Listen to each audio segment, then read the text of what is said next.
are piling high. But I got a taste for some good bourbon and friends to get me by. Yeah, the Thursday night blues are calling my name. Pour another glass, put out the work week's flame. Got the boys on the TV screen talking about that bourbon and them other shiny things. The smoke hangs heavy around the room, the glasses start to clink. My troubles drifting down the drain. I try my best not to think. Just the sound of my good buddies laughing at the joke. The stories flowing from our lips beneath the bourbon smoke. Yeah, the Thursday night blues are calling my name. Pour another glass, put out the work week's flame. Got the boys on the TV screen talking about that bourbon and them other shiny things.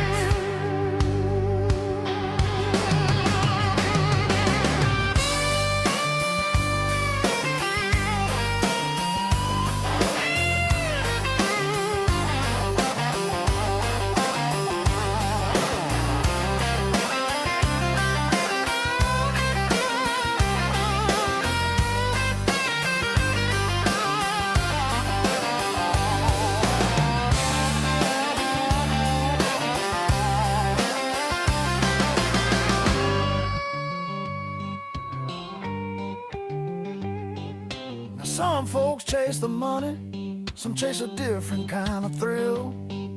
But all I want on a Thursday night is to let this old heart be still.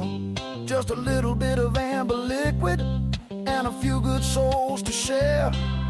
Knowing come tomorrow morning we'll still be standing there. Yeah, the Thursday night blues are calling my name. Pour another glass, put out the work week's flame. Got the boys on the TV screen talking about that bourbon and them other shiny things. Yeah, Bourbon and Ballz, pouring out that bourbon till the bottle's gone and the Friday sun rises. That's a Thursday night blues.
I'm drinking with my friends.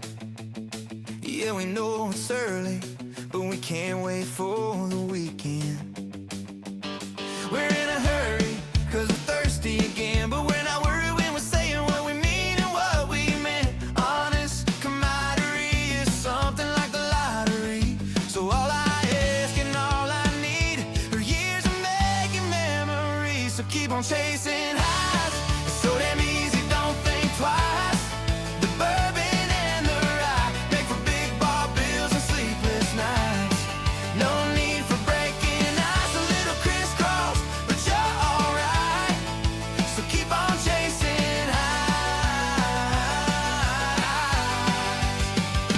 Chasing highs. Another birthday and you spotted some gray ends, but nothing changes, cause you know how Thursdays spend. You had the worst day and you needed time to vent, so you call the boys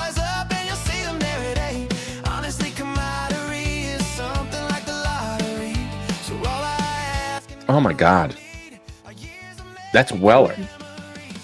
Knows that. Good God. Man, he just, something died. Holy. That's bad. What did they feed him today, dude? I thought you. Oh, Good, you can't even breathe here. Oh, that's gonna throw a nosing off. Oh my God, I can't even. I can reach out. That could be one of our things we do. You know, we're talking about doing these commercials or these ads or these videos for these different products. I can reach out to a manufacturer that makes it today, get one, and you do the video. And sit there and go, oh.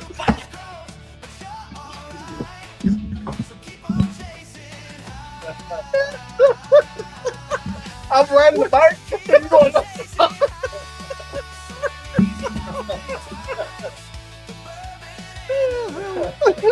Put the glitter in my hand. I'm starting to become immune to press. This doesn't even bother me anymore. that's right. Oh.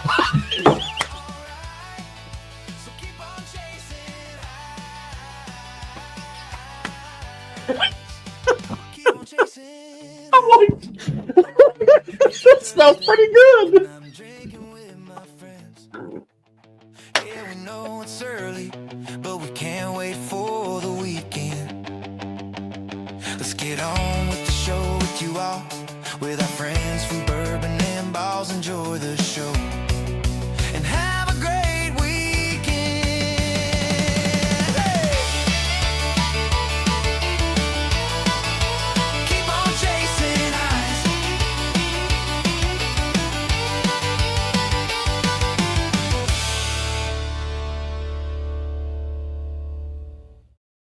There's shit everywhere.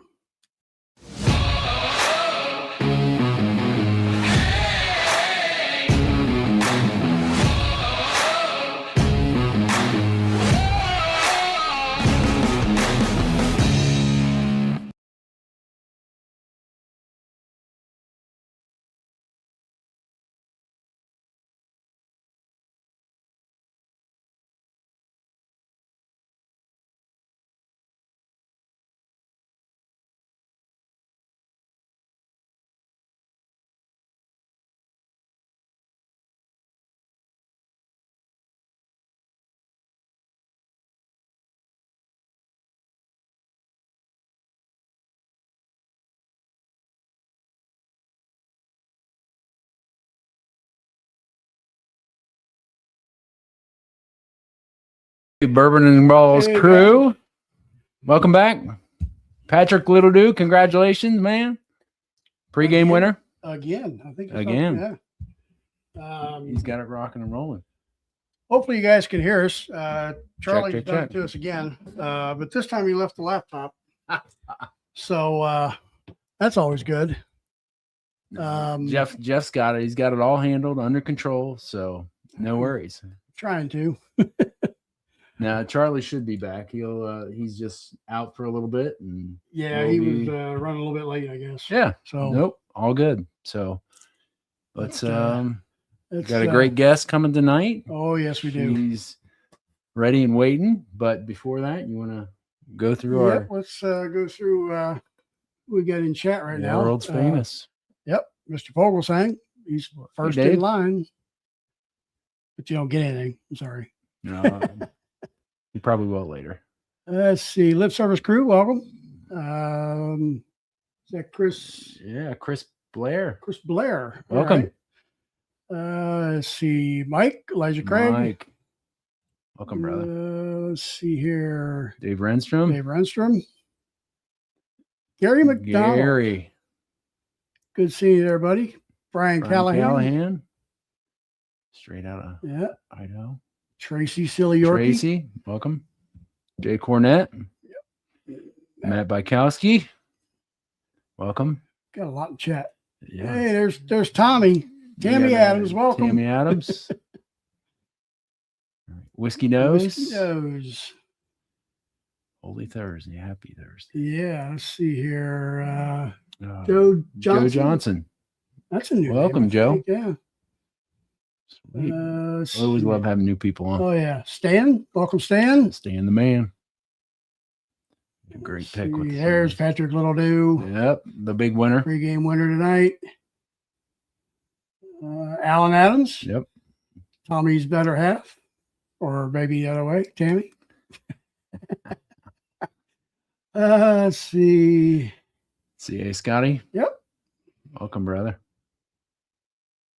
There we go. Let's see, who's that? Tesla. Tesla. I wonder if that's Charlie. PD3. What if that's Charlie? Charlie's listening. Cheers. now. Driving home. Yep, Huh. there it comes. Stay safe, man. You got something to clean up. Yeah, there he is. Coming home.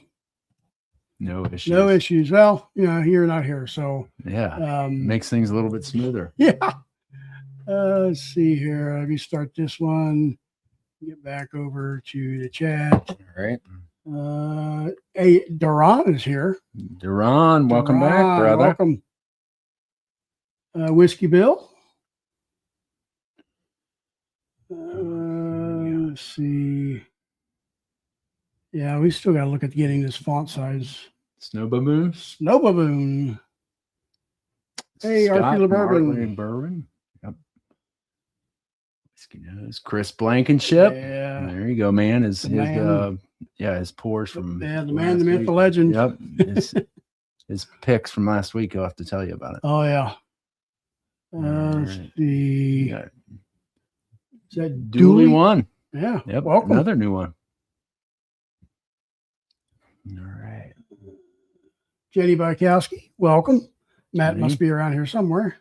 Yep. Let's see. Frank R. Yep. Dave Tanko. Dave Tanko. Thank you all for tuning in. Roger Reese. Roger Reese. That's a new one, too. Yeah. Welcome. Yeah, we love seeing all these new people around tonight. Frank Yep, R. Good, Scott, good. I see. That's our free Yep. bourbon. Yep. Oh, you're having trouble seeing him. Yeah. Mike, I'm blind. West Like, Virginia bourbon guy. You went up, go up a little bit. Did we miss somebody? All right. Yep. There's Mike. okay. Yep. Husky, Dog. Dog. Yep. Welcome, man. John Legalbo. Hope you got that email I sent you this afternoon. Oh, yeah. Michael Bortner. Welcome. Mike. Crappy Cat. Roppy Cat. Let's see. All right. Jumping You're around good, on me good. here. You're good, man. David B. David B. Welcome, bro. All right. Yep. Yep. Good. Good. Yep. Jay Cornett. Did you already get Jay? Yep. Got Jay. Yep. Husky Dog. Getting down there. Jeffrey Wack. Jeffrey Wack. Okay. So what Welcome. that says? Yep. Let's see. Jay Cornett. Gary. We're getting there, guys. Just enjoy everybody coming on tonight. Hope everybody's having a good night. I know over here in Ohio, it went from 70s to we're getting snow. So Yeah. Ground is super saturated. Oh, You can't even man. walk on it, man. But let's we're see. Yeah, for whatever reason, this happened last week too. The font on this has gotten smaller. a little bit wacky. Oh, Tom whacked out. Black. Tom Black, all right. Welcome. Welcome. Tune. Tune 21. Welcome. Ashley McAdory. Ashley, Harold must be here somewhere. Troop, Torup, welcome.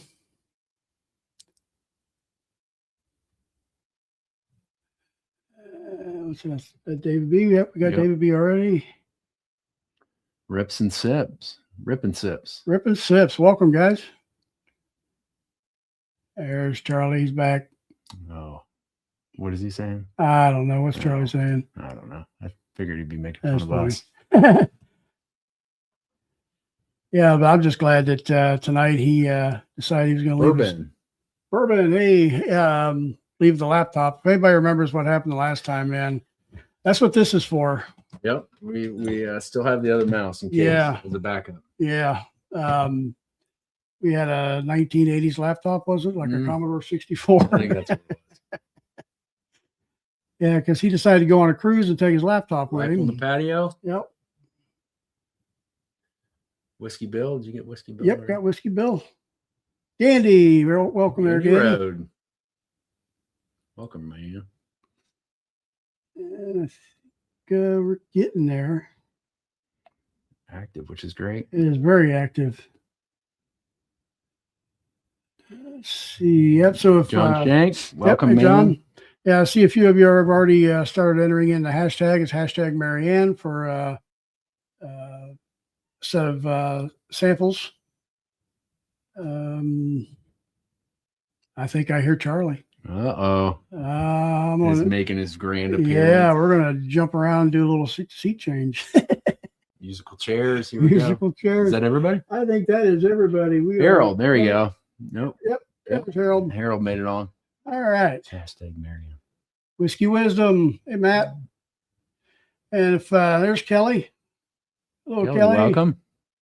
Old Eyes Jeff. That's right. Yeah. I tell you what, man. It's a little tiny CTE font. and the old Oh, eyes, man. man. That's a deadly Yeah. combination. Can't remember anything, and I sure as hell can't see either. So, all right. Is that Yeah, Yeah, I think it's everybody. it's everybody? We'll catch All them right. if they come back in. But Yeah. welcome everybody in. We got St. Patty's Day coming up here, Jeff. Yes, Right? we do. That's where we got the special gear on. Yep. I got Jeff's got his hat. got my lucky hat. And I got my a little bit later, we got a couple of Irish whiskeys Irish over there whiskey. that Charlie probably won't partake, but that's yeah, right. it's that time of year. Heck yeah, it is. So, Let's do it, bro. but let's for no further ado, let's welcome our guest, Marianne Eaves. Hello, Marianne. Marianne, Hello. welcome. Hey, thanks for coming on. It's my We're pleasure. super Thank you. excited and very lucky to have you. So thanks. Of course. So I'm sure a lot of people in chat and a lot of other people know who you are, but for those that don't, why don't you tell us a little bit about yourself, how you got your start, and where you're at now? Absolutely. So I got my start in the industry, in the whiskey industry, working as an intern for Brown-Forman. But I think it's a little bit interesting to hear the story of how I got there too. So when I was in high school, I decided that I wanted to do auto tech. So I was in the auto shop class for half the day, my junior and senior year. So what I really thought I was going to do when I started like figuring out what I was going to do in college was pursue something that would get me in those industries. So I was thinking like renewable energy, biodiesel, something like that, like fuel additives. And then I started interviewing. So my sophomore year of college, you start interviewing because you have to get an internship for what they call an educational co-op. And I interviewed with everybody. I'm a natural introvert. So I was like, I just need practice. So I took 7 different interviews, all the way from like roofing adhesive to extracting soy protein from food, and then eventually my 2 final interviews were one for renewable energy research in Lexington at University of Kentucky, and then at Brown-Forman making whiskey. And those final 2 interviews, I did the one for Brown-Forman first, and they actually offered me the job while I was walking out to my car after the interview. That's awesome. And what was that? What was that role with your first one with Brown-Forman? What were you doing? Process research and development. So I was R&D. a process Okay. research and development intern initially, and then got hired on into the organization actually before I technically graduated. So I was one science class short of getting my degree. So I had like some natural science class that I needed to take, and they were like, you know what? We want to go ahead and get you on and get you going, but you know, it is kind of like contingent on you actually graduating. So I did. I got my chemical engineering degree and a full-time job at Brown-Forman. So it was amazing. Wow, what a start! I mean, Yeah. if that's where you cut your teeth as Brown-Forman, Yeah. that's unbelievable. Yeah. So then from Brown-Forman, you end up taken off and Yeah. going all over the place with a lot of other great Yeah. distilleries and Became a little bit of a movie star. Little movie bit. star. Yeah, that's where I first saw like and knew about you. Was neat. If you haven't watched that, incredible. But yeah, so Brown-Forman led you to R&D, and then you kept. Where'd you go from there? Yeah, so I worked at Brown-Forman from 2009 to 2014. In 2015, I got approached by the founders of the Castle and Key Distillery. Then it was unnamed, so the historic Old Taylor Distillery, asking if I wanted to join their team. And I really wasn't looking for another job. They invited me to come out to do a tour of the facility, and I thought it was just like, hey, friendly neighbor, like come and see what we're up to. I thought I might be able to help them, but just like from afar, because I knew how big a job it would be to get that distillery back up and going. But essentially, Wes Murray, who was one of the original founding partners, who's no longer part of the company, took me around the grounds. I think it was maybe 35, 40 minutes that we were like power walking around, seeing everything, got to the front of the distillery. I was like, wow, this is a big job. Good luck. I'm going to head back to Woodford now. And he's like, well, hold on just a second. We were actually wondering if you would consider joining the team. And I remember the exact words that I said to him was, it would take a lot for me to leave Brown-Forman. And smartly, his reply was, well, you're not allowed to say no today. Oh, wow. Yeah. Dang. So we kept talking. Eventually, the opportunity and the call, I think, of that distillery kind of outweighed the fear, the risk that I felt leaving such a comfortable corporate position. So Right. I made the leap. You made the leap. I couldn't imagine like going into that, going from a place like Brown-Forman, and then you see Castle and Key. If you've never been there, unbelievable. One of the most beautiful grounds that I've ever seen. But when you came into that, it was not what Castle. I mean, you looked at it like you could see through all the dilapidation and all the extra. I mean, some people can't, and you were able to see the vision of everything. I think that's why it was available. Even that's why Will and Wes were able to purchase it for the price that they were, because people had passed it up for so long, thinking that it would be impossible to get it operating again. And I guess, you know, we were all a little bit fortunate to not know the things that we didn't know. Yeah. So, you know, I joined the team, and they had already decided, like, we're going to be up and running and have the guest experience going in 9 months. And I said, you know what, let's try. Wow. And then we started, you know, hiring the contractors who had spent, you know, decades working on distillery projects. And they said, no, you're insane. This is going to take way longer than 9 months. But it ended up taking, so I got hired there officially in January 2015. And then by November of 2016, we had the stills running. So it was actually producing product again in that short amount of time. Oh, wow. All right. Chris Lokachev has a, and that's coming from like day one. I walked on the property, and they were still doing asbestos abatement. There was a huge hole in the roof of the castle. Like all the windows were caved in. You know, we had not purchased one pump or anything. So it was, it all happened really quickly, I think. Very quickly. Yeah, So I recall you guys had a major issue just trying to get a gas main to the site. We had to it was miles of road that we had to take up, and I know the locals were so frustrated with us because the primary road that we had to bust up to get the utilities down was teeny tiny. I mean, I think it was a single lane road anyway, and then we had to close it off, so they had to divert everybody around there for about a week.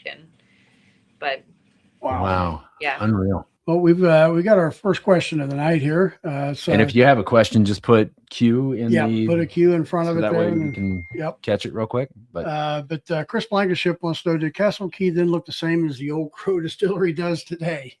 essentially, yeah, which is wild to think about, right?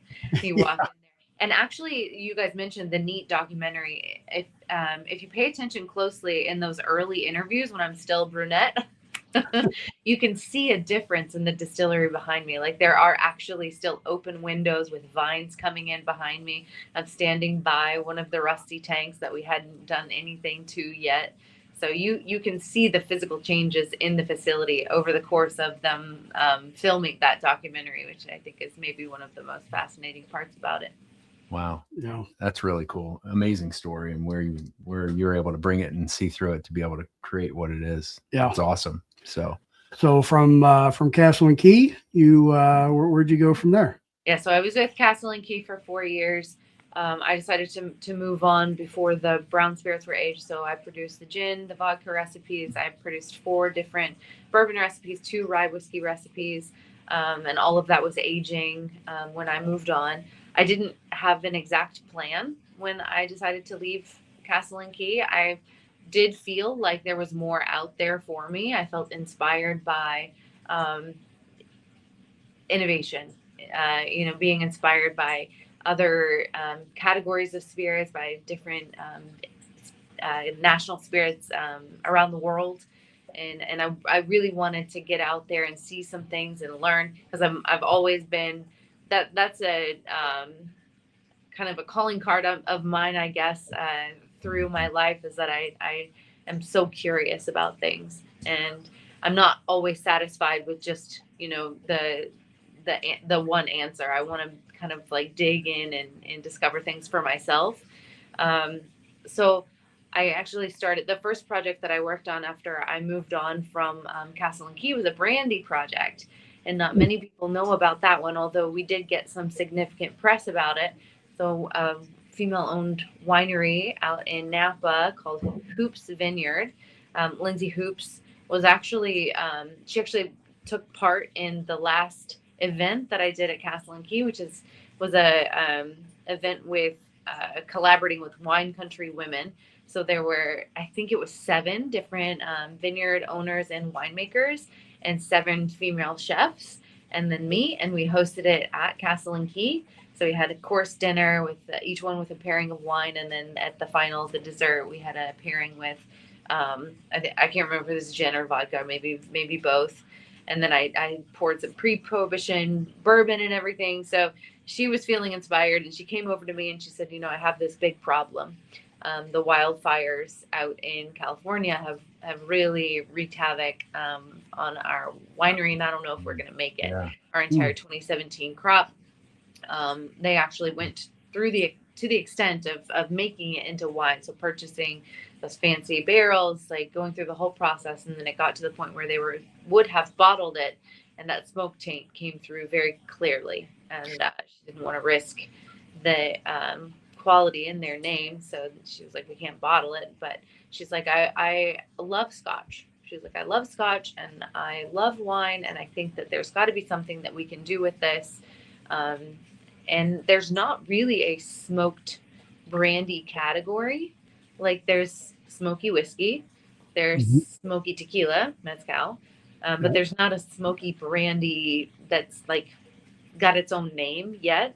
So she is so, I think, forward thinking and an innovator herself. She came up with a name for a new category, and it unfortunately ruffled a lot of feathers out there. So she spent a lot of time in legal battles trying to push the industry forward, trying to make a way for farmers to have an outlet when there are wildfires, when there's not a possibility of turning it into the product that it was made for, but having an outlet to honor it in a different way. But it's just turned into this mess. But we do have a bunch aging in barrels, so I did that one. We haven't released it yet, but it's still aging, so hopefully it will materialize one day. And then the first whiskey project that I worked on after leaving the Castle and Key Distillery was working with Peyton Manning and launching a brand called Sweetens Cove, which is pretty cool. Not just because of the people that were involved with it, because it a little bit paralleled my path in this industry. So having been born in Tennessee, raised in Kentucky, learning how to distill in Kentucky, and then this brand bringing me back to Tennessee, to my roots a little bit, to release this product. So the initial 100 barrels that they purchased were produced in Tennessee, distilled in Tennessee, but aged in Kentucky, and then brought back to Tennessee to be blended and bottled. So it was a fun kind of parallel path. Nice. Did you ever get to meet Mr. Manning? I did, and Yeah. he was really wonderful, very warm, very genuine. We did a couple interviews together. We recorded some, like video content for the brand, and he was lovely. That's Great. Let's see. We got another question here. Elijah Craig. He says, so many things went right. That said, what was the biggest challenge in the learning curve? come on. So many things went right. I think that in building Castle and Key, I'm assuming that that's what this question is referring to. In building Castle and Key, the biggest learning curve there was, I don't think it was really anything to do with the technical side of things, with even the engineering side of things. I always felt very comfortable with all of that. I think it was a matter of personal growth, maybe. The learning curve for me was putting my foot down. I think that things may have happened even faster if I had been able to stand up for some decisions that we ended up making later anyway. And I think that we would have had less kind of like fits and starts. So like some of the old equipment, yes, it was possible to use it, but it was kind of limping along there, and then it lasted about a year, and then you had to replace it and take some downtime to get the whole thing back up and going again. So I think that the learning curve was kind of understanding those things, like looking more long range rather than saying like what can we do today? Sure, we could do this today, but should we do it? And that's what I wish that I had known looking back. Well, if you haven't noticed, Charlie popped in. Sorry, I'm late. Hello. Hello, Marianne. How you doing? Doing well. How are you? Good. And how fitting, by the way, of you joining us on the first Thursday of Women's History Month. So who's better to kick it off other than you, right? Heck yeah. Thanks. So Yeah. yeah, so we're extremely excited to have you on. We've been looking forward to it. And I got to be honest with you, when we first started the channel, I thought we'd never have somebody like you on. So thank you for coming on. And obviously you haven't watched us before because you decided to come on with us. So I do appreciate that. So, but yeah, so I would listen to it before, and I know you guys are catching up on things and whatnot. And, we were lucky to meet her at Bourbon on the Ballz. Yeah, I don't know if we talked about KBF. Or KBF. Yeah. I'm sorry, at KBF and this Forbidden. And I think you actually, if I remember correctly, you hand selected this one is a wheated single barrel, and man, it's definitely really good. I do like this a lot. So cheers to you on that one. Cheers. Thank you.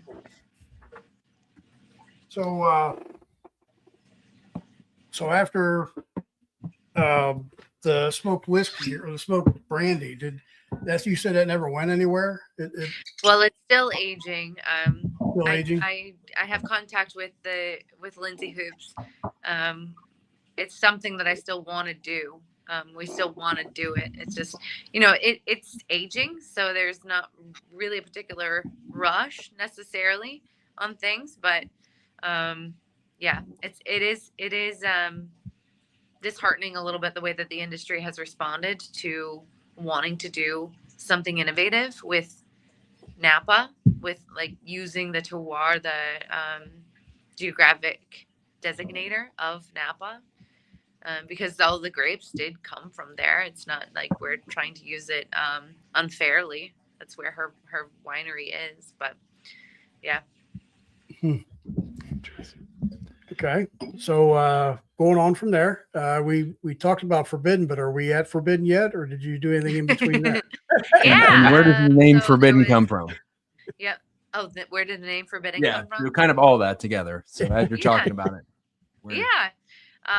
Okay, so Forbidden actually would backtrack a little bit into my time at Castle and Key. So when I was transitioning from Brown Forman to Castle and Key, the founding partners of this brand, of the Forbidden brand, reached out to me and they said, we want to do something different. We see you out there, making waves. We think that you're the one to create this product for us. And I said, well, I'm taking this new position. You got to talk to my business partners and see if this is the right path for all of us. And they got along great. I believe that Forbidden was the first contract of Castle and Key. So it's a client of the distillery that this product was intentionally made for them. It wasn't made for Castle and Key. So I created a whole different proprietary recipe for them. That was in 2016. 2018 is when we distilled it first. So I produced it by hand, received the grain into the distillery by hand, saw it through the whole process, actually, creating the recipe, the mash bill, everything, distilling it, all the set points. And that was about 600 barrels that we produced in 2018 for Forbidden. And then I moved on from the distillery in 2019. So once I decided to move away from Castle and Key, the owners of Forbidden, they were like, oh shoot, well, you left, but you can't leave us, right? So they actually offered me a percentage ownership in the Forbidden brand. And we decided, after talking to all kinds of different contract producers, that the best fit for us would be Bardstown Bourbon Company. So they were willing to make the product not just with my mash bill using my sources, but also with my process. So Forbidden, the name comes from, I say, 3 different ways: the grains, the process, and the maker. So the grains, it's a unique mash bill, 75% white corn, 12% white wheat, 13% malted barley. And these are all food grade grains instead of feed grade grains. So I don't know if y'all know this or not, but 90+% of yellow corn that's grown is not grown for human consumption. It's grown for animal feed, for fuel, ethanol, for high fructose, whatever, corn products, but not corn food. The opposite is true for white corn. White corn is primarily grown for human consumption. The same is actually also true for the white wheat. There are also flavor differences in yellow corn and white corn, red wheat and white wheat. They're all a little bit softer. The white corn is a little bit softer, a little more gentle, not as corny. The white wheat also, because it doesn't have that red seed coat, it's not as drying, it's not as tannic. It's made to, it's grown to be used in breads and crackers and that sort of thing. And then I use a higher percentage of malted barley for the same reason, for flavor. So it imparts flavor and texture. So it's got that nice creamy, buttery characteristic. And I attribute most of that to the low temperature fermentation, our lower set points on the still, but heavily having to do with the content of barley. The low temperature fermentation I mentioned, that's our process. We talk a lot about Southern culinary inspiration. And if you think about a lower set point in the fermentation process, you could just, think about low and slow. When you cook it low and slow, you build more flavor over a longer period of time. Same when you set the fermenter at a lower set point. So we would put our mash in the fermenter down in the 60s, then add the yeast.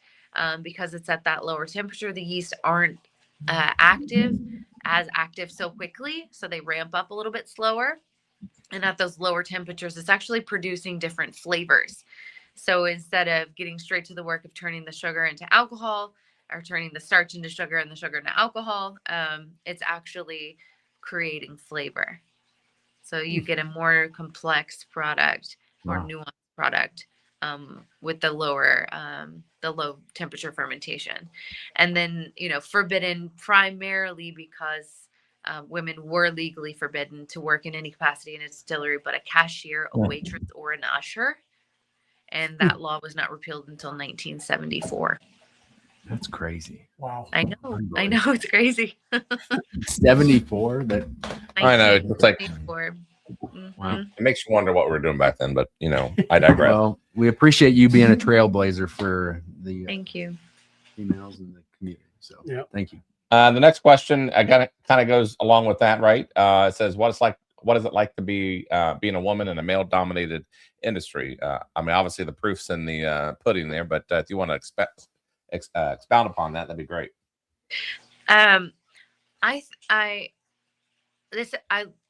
It's hard to answer this question sometimes, because I think what people want to hear is the struggle. And of course, there were challenges, but I think where I am at this point, it's not where I would have thought I would be necessarily, after more than a decade in the industry. I have achieved some things that people thought were impossible. Being Kentucky's first female master distiller is something that I will always be proud of. I am in the camp that it should have happened sooner. Yeah, It sure. shouldn't have happened in 2015. It should have happened much sooner. But I'm grateful for the chance to carry the torch. It has come with a lot of criticism, a lot of pushback. But what I've decided to do is just focus on my passion for the industry, creating great product, finding a incredibly supportive community out there in the consumer base, but also in my peers in the industry as well. And at this point, there are many, many more women in high-ranking production roles, master distillers, that are pushing the industry forward and to a more diverse future.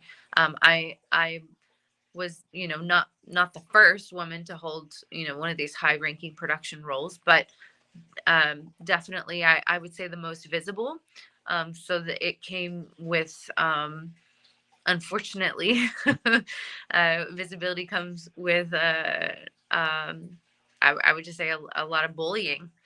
So I just had to decide to stop listening to that and push through. So I hope that the road ahead for the women that come next and are coming next feels a little less rough because of the knocks that I took along the way, I guess, and the Sure. women before me. I am grateful for the doors that were opened for me so that I could step through and continue to push forward for the next women to come in. There does seem to be a shift in the amount of women that are actually in your position or higher, actually. Yeah. A good friend of ours, Marlene Holmes, she's the master distiller down at Milam and Green, and she just got inducted into the Hall of Fame. Yeah. And she was the first woman inducted into the Whiskey Hall of Fame. Mm-hmm. And that was just 2 years ago. Right. And then we also had Lisa Wicker on not too long ago as well. So, I mean, there's a lot of examples out there. It's just a matter of people recognizing. But at the end of the day, whether it's, it's women or men or whoever, a good, whiskey, influencer, whether it's be a master distillers, blender, whatever, you might be, at the end of the day, that's your craft, whoever you are. And I think, you're at where you're at because of that, for the main reasons of that. So congrats to you and everybody else out there as well. I'm sure it's not easy, especially in this environment now. It's more like positioning. And I'm always curious right now, as far as, a lot of people are positioning themselves, either they're in the current stages that they're in as far as with the company that they're with, or they're positioning somewhere else just because of the natural pullback of where the whiskey industry is going. But I don't know if I really agree with that, only to say that if you take out COVID, the trajectory or the projection of bourbon, it's fine, it's good, it's where it should be. I think everybody maybe is overreacting. That's just my personal opinion. Do you have a comment on that, perhaps, as far as where the state of bourbon might be at this point?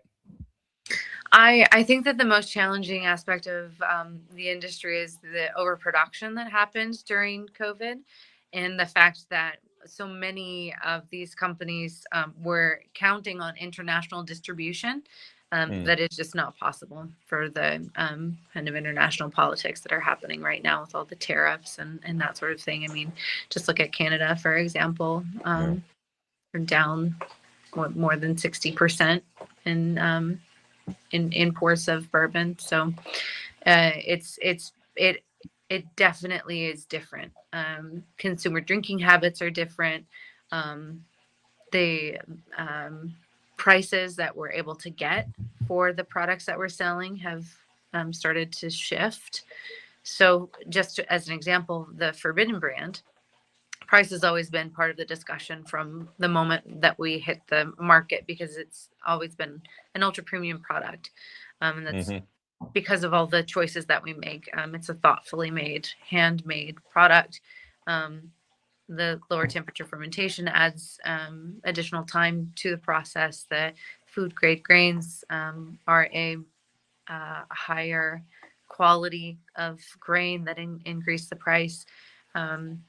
And we decided to leave it in the barrel a little bit longer. So I didn't release anything before it was 5 years old. We're coming up on 8 years old now. But because of those reasons, we decided, it seemed fair to put it in that ultra premium category. So the single barrel initially, I think, was around $150 a bottle. Small batch, which I had made the choice to proof down to 95.2, came out around 129, 130 a bottle.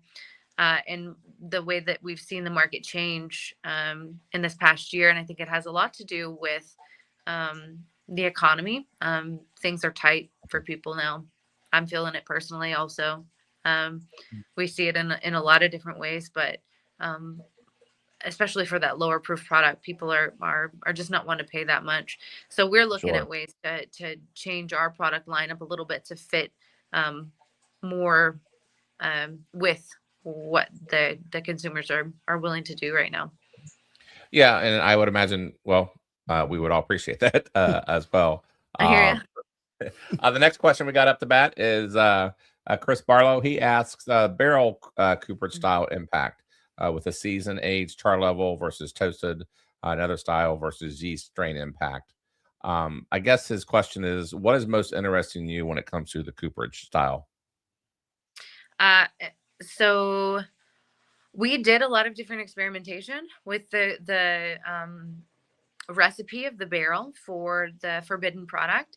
So I tried char 3s, char 4s, some toasted, some not, different cooperages, and we're still seeing the effects of that as the products age. So I do have lots of experience with this, having been with such a large corporation for so long. So Brown-Forman has, hundreds of thousands of barrels aging across multiple states and in different types of cooperages. That one of the most interesting things about my job, what I was able to do in research and development, was be a part of all these kind of data gathering projects. So all these different kind of finishing barrels, but also different type species of wood that they were using to cooper. And because they own their own cooperage, they were able to literally make, anything that your heart desired. So I know intimately the differences that different toast levels can make, different seasoning times, the different char levels, of course, even the width of the staves, how many thick staves versus thin staves. And people don't really think about it to that granular a level, but it does have an impact, and then how it's aged, the type of warehousing, how you manage airflow, circulation, the humidity controls, like every single choice that you make. And I could get real nerdy about it. Well, we got a bunch of nerds in here. So good. Yeah, all right, we're in good company. It all has a significant impact on the flavor. The beautiful part about maturation, though, is that you can't predict to what extent all of these different chemical reactions are going to occur. So it is a little bit of a surprise always when you open up that barrel at the end of aging, exactly what flavors are going to be expressing. So you have to trust, in your new make, you have to trust in the barrel. And then know, it's either it's going to be good enough to put in a marriage of barrels, or, hopefully you'll have some all stars that are fit for single barrels as well. Yeast strain, I think, is a really interesting question too, because when I was first getting the Castle and Key Distillery started, and that kind of feeds into the development for this product, for the Forbidden brand. I was like dead set on trying to find a yeast strain from the old facility that we could use in production. So I'm sure y'all know the guys at Wilderness Trail, super nerds. Oh yeah, But the they nerds own of all nerds. yes, but they own the Firm Solutions company, which at the time that I was getting Castle and Key started, they really weren't making much of their own product yet. They had a teeny tiny still that sat in the corner that they were producing this vodka and gin on. It was basically just to run like trial runs for their clients that were purchasing yeast and fermentation like products and that sort of thing. So watching them evolve as I was building Castle and Key was pretty astonishing. But I had them come out. I was like, I know I want to buy yeast from y'all, but do you think we could maybe find one on the property? Because I had heard lore that they had tried to do that at Woodford Reserve when they were getting that distillery up and started like taking samples from the ceiling and the walls and the pipes, the old pipes and that sort of thing. Yeah. And so I actually have a photo. We were walking through the distillery, and at that point it had no electricity. So we're there by like, our flashlights. And we walked into what used to be the yeast room. And there was an old sawed off pipe, like just at eye level. And I can't remember if it was Pat or Shane, but one of them like let out an audible noise of excitement, like, cause you see in that pipe and there was still mash, like petrified mash sitting in there. And we're like, oh, if it's going to be anywhere, it will be right here. So they took a big sample of that and they took it back to the lab and to try and see what kind of yeast they could isolate from that. And they did find one. Unfortunately, it was not a distillery strain. It was some wild Icelandic yeast is what they said. I was like, oh man, where'd that one come from? Yeah. I really wish that I had them like turn that into something for me so I could have tried to distill with it, even if just for like a one-off gin or something like that. But yeah, I think yeast is fascinating. So our next question, real quick, and then I'm going to ask you a side question here in a minute, because I'm fascinated with your relationship with Fred, because I see you guys on social media quite a bit, and I'm always fascinated as far as how that all came about. Because we just saw Fred last week with his book, and I know you were there as an initial book release, and yes, that was pretty awesome. But real quick on the next question here. I'm interested in this as well. It says here that Frank's first visit to Castle Key back in 2021, they were given an impromptu tour, and the gentleman told us that you actually found the original yeast used by E.H. Taylor. Is that a myth, or is that the truth? And if so, how was it used? So I kind of just told the story. So I'm sorry. I really wanted to find that original yeast, and what I did do, you just which is in the same vein, but it's not the yeast. So I took a pre-Prohibition bottle of E.H. Taylor and took that to them to see if we could try and reverse engineer the mash bill. But we were able to confirm that, it was a white corn recipe. They couldn't give us any like exact percentages, but we did try and reverse engineer that pre-Prohibition actual whiskey from E.H. Taylor in that distillery itself, to map out like what decisions I was going to make in creating the new brands moving forward. So there's a story out there. I don't know if you know any of this stuff, because there are so many brands out there. We are a big fan of a brand called McBrayer Spirits, and Bill McBrayer we know very well. And there's a story out there where E.H. Taylor and Bill McBrayer, I'm sorry, not Bill, W.H. McBrayer were in the same time or the same era, and he actually helped E.H. Taylor with a recipe that was found. The letters? Yeah, had the letters on it where he actually gave E.H. Taylor a recipe to a batch that he was starting, and that was done at the old Taylor factory. Do you know anything about that story at all? I don't. That sounds okay. And maybe I'll get you to connected at some point, and he's got some interesting stuff on that, and it's just from one bourbon nerd to another, I guess I could say. That'd be kind of cool to trade stories like that. But anyways, to go to what I said a minute ago, so you and Fred, right? So you guys had a pretty cool relationship. You want to expound about that? So Fred describes it as like brother sister, and I think I completely agree with that, especially now that I've been getting involved in the jujitsu a little bit more. I saw that. I saw that. I was like, holy crap.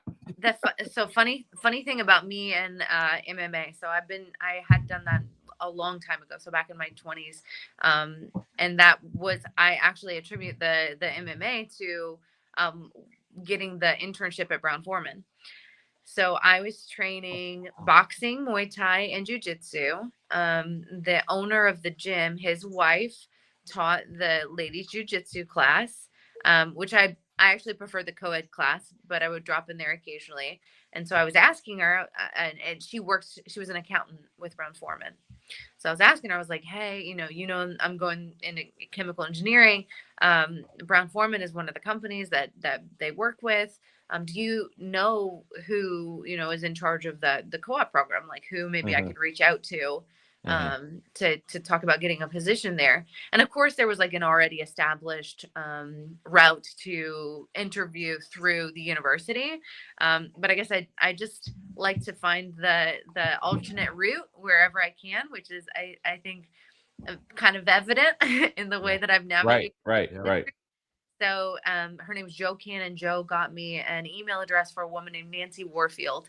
And I think Nancy had the most significant impact on my career and development and the opportunities that I got while I was there at that company.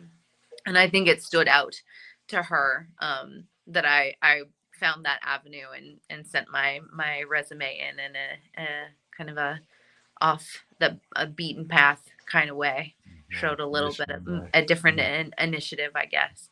But yeah, the women's jiu-jitsu instructor at Derby City MMA got me the email address to the woman who kind of changed the trajectory of my life, honestly. Isn't that odd how that works, right? I mean, it has nothing to do with whiskey per se in the moment, but you just never know where it leads to. And 100%. that's just, I guess, the way life works sometimes. Yeah, right. Strange. Yeah. And then at Brown-Forman is where I was first introduced to Fred. So he was working on some of his first books. And I remember the first interview actually I had with Fred. I was sitting with Chris Morris and Fred looks at me and he said, if everybody left the distillery for a day, could you run it? And with no hesitation, I said, yeah. Nice. I think that knocked him off his feet. He was like, really? Yeah. Like that confident? And you're what, 20 something? Yeah. That's awesome. That's awesome. That I'm sure that's a pretty cool moment as far as knowing who he was at the time. And I would imagine you're kind of like, hey, I made it to the, main table here. And yeah, I think I was like freshly announced as the master taster. And so it was pretty cool. Awesome. Wow. I like hearing those little back end stories where you don't normally hear them. You don't hear out there and all that kind of stuff. So feel free to interject any other little tidbits. I love, I love those more than anything else because I mean, we all know who you are and we know what you're about, and you're an extremely successful person in what you're doing. But it's like the little tidbit stories. I'll listen to that stuff all day long. Oh yeah, I love it. Super interesting. Chris Blankenship asks, how many times have you rolled? Oh my goodness, Chris. All right, I'll go ahead and read this. I wish I'd have read it beforehand. How many times have you rolled your eyes at a whiskey bro who tries to dismiss you and both not knowing and those who know who you are? I guess it's more of a woman in a male industry kind of thing, which I don't know why I really call it would be a male industry anymore. Hard to count. Yeah. But also like I like to stay under the radar when I can. It's kind of nice to be in a room and navigate around in a way, that people don't have expectations, I guess. It is annoying to get mansplained to, which I think is maybe part of what he's conveying here. But it's also like when I go out to dinner with my family, I've had to like ask my mom, please, like, let's just have a nice dinner. You don't need to tell the waiter, like, the moment they walk up to the table, like, do you know who my daughter is? Like, have a nice dinner here. Proud. She's proud of you. She's a proud Come mama. on. I know she is. But it changes. It kind of changes how I exist in the environment when I know that people are looking at me with that lens, I guess. Yeah, You I understand? get it. Yeah. You just want to blend in sometimes. And Yeah. Just be a regular person. Yeah. But at the end of the day, your success kind of powers through anything, right? It speaks for itself, and I think that kind of stands alone, whoever you are, and you know that on its own merit, to me, is it can't be disputed no matter who you are. Yeah, there have been moments where I chose to put my foot down and be vocal and stand up for myself, but I think most of the time, exactly what you're saying, like, I am where I am because I've earned it. Yeah. You taste what's in that bottle, and that's really all the proof that you should need. You're 100% correct, because I got to be honest with you. If well, I can tell you this because this is a good bottle. If this was like a crappy ass bottle, I'm not so sure we'd have you on, just because you know what it is. But you know, this is a good bottle, and people know in chat how I kind of react, and sometimes I've gotten in trouble in the past for saying things that maybe the guests. Unfiltered. Well, yeah, there was a couple times where I had to get off the show because it was the whiskey was so bad. Oh no! But no, this is very good whiskey, and I was pretty blown away when I've had your stuff, like your other collaborations you've done with other distilleries here and there where you do that. But that, you know, obviously this is your own stuff, and it's really good guys out there. So it's definitely got our stamp of approval. I think it's more or less, you know, people aren't as familiar with it, and you know, it's not the everyday shelfer, but it's not meant to be that way. It doesn't drink that way, anyways. It's more of a like a celebration, special occasion pour, because it is an ultra premium bourbon. That being said, this here next one is not a question. It says comment. And I got to tell you this one. It says Marianne can make your whiskey and kick your ass pretty much at the same time. Pretty much at the same time. Yep. Well, I like that question right there. The Vinny, is that his name? That's Rhonda? Justin. Yeah, Rhonda or Gina? Oh gosh, this is tough. I don't want to make any enemies. I feel so Gina just has the more like quiet confidence, I think, and Ronda Rousey has really been so how do I want to describe how I feel about Ronda Rousey? I love her persona that she has, and I think that her story is incredible. And clearly she's just like a beast, like dominant. But I think that I think I might be for Gina. F. Colin asks, where? Oh, I don't know if this is going to be true or not. Where can we see some of your MMA matches? Are they like they're in a YouTube clips? There's not. So I never actually like competed or anything. It was just in class. And a funny thing, so since I've been going with Fred, I still had my gi, but I guess I lost my belt. So I was like, all right, well, go and get a white belt. And there were several people that I was rolling with that were like blue and purple belts. They were like, okay, fake white belt. What are like you're sandbagging it? Yeah. That, and I was like, I actually don't know. I've never like tested. And because primarily when I did it before in my 20s, I preferred no gi. So it's been fun to learn it in a different way, and I think I'm catching on pretty well to the gi style. Okay, all right, very good. Frank asked again. Let's see. I read a couple of your projects. How is Big Sky and Eavesdrop coming along? That's awesome. Thank you. That's a great question. So I actually just had a really encouraging update on the Big Sky, Montana project. So hopefully we'll have some exciting updates before the end of the year, maybe even before the end of the summer. which would include some products that could potentially be purchased. It's exciting because my business partner in that project is another really strong woman. She worked for Nike. She was actually part of the team that started the women's division of Nike, and then she worked for Jim Beam for a long time too. Oh wow. Yeah, and she's a force of nature. Her dedication and passion for this project is tireless, and I mean, I definitely couldn't do it without her. The Eavesdrop. So Eavesdrop is what I see as like the next evolution of Eve's Blind. So Eve's Blind I love the name, by the way. Thank you. Yeah.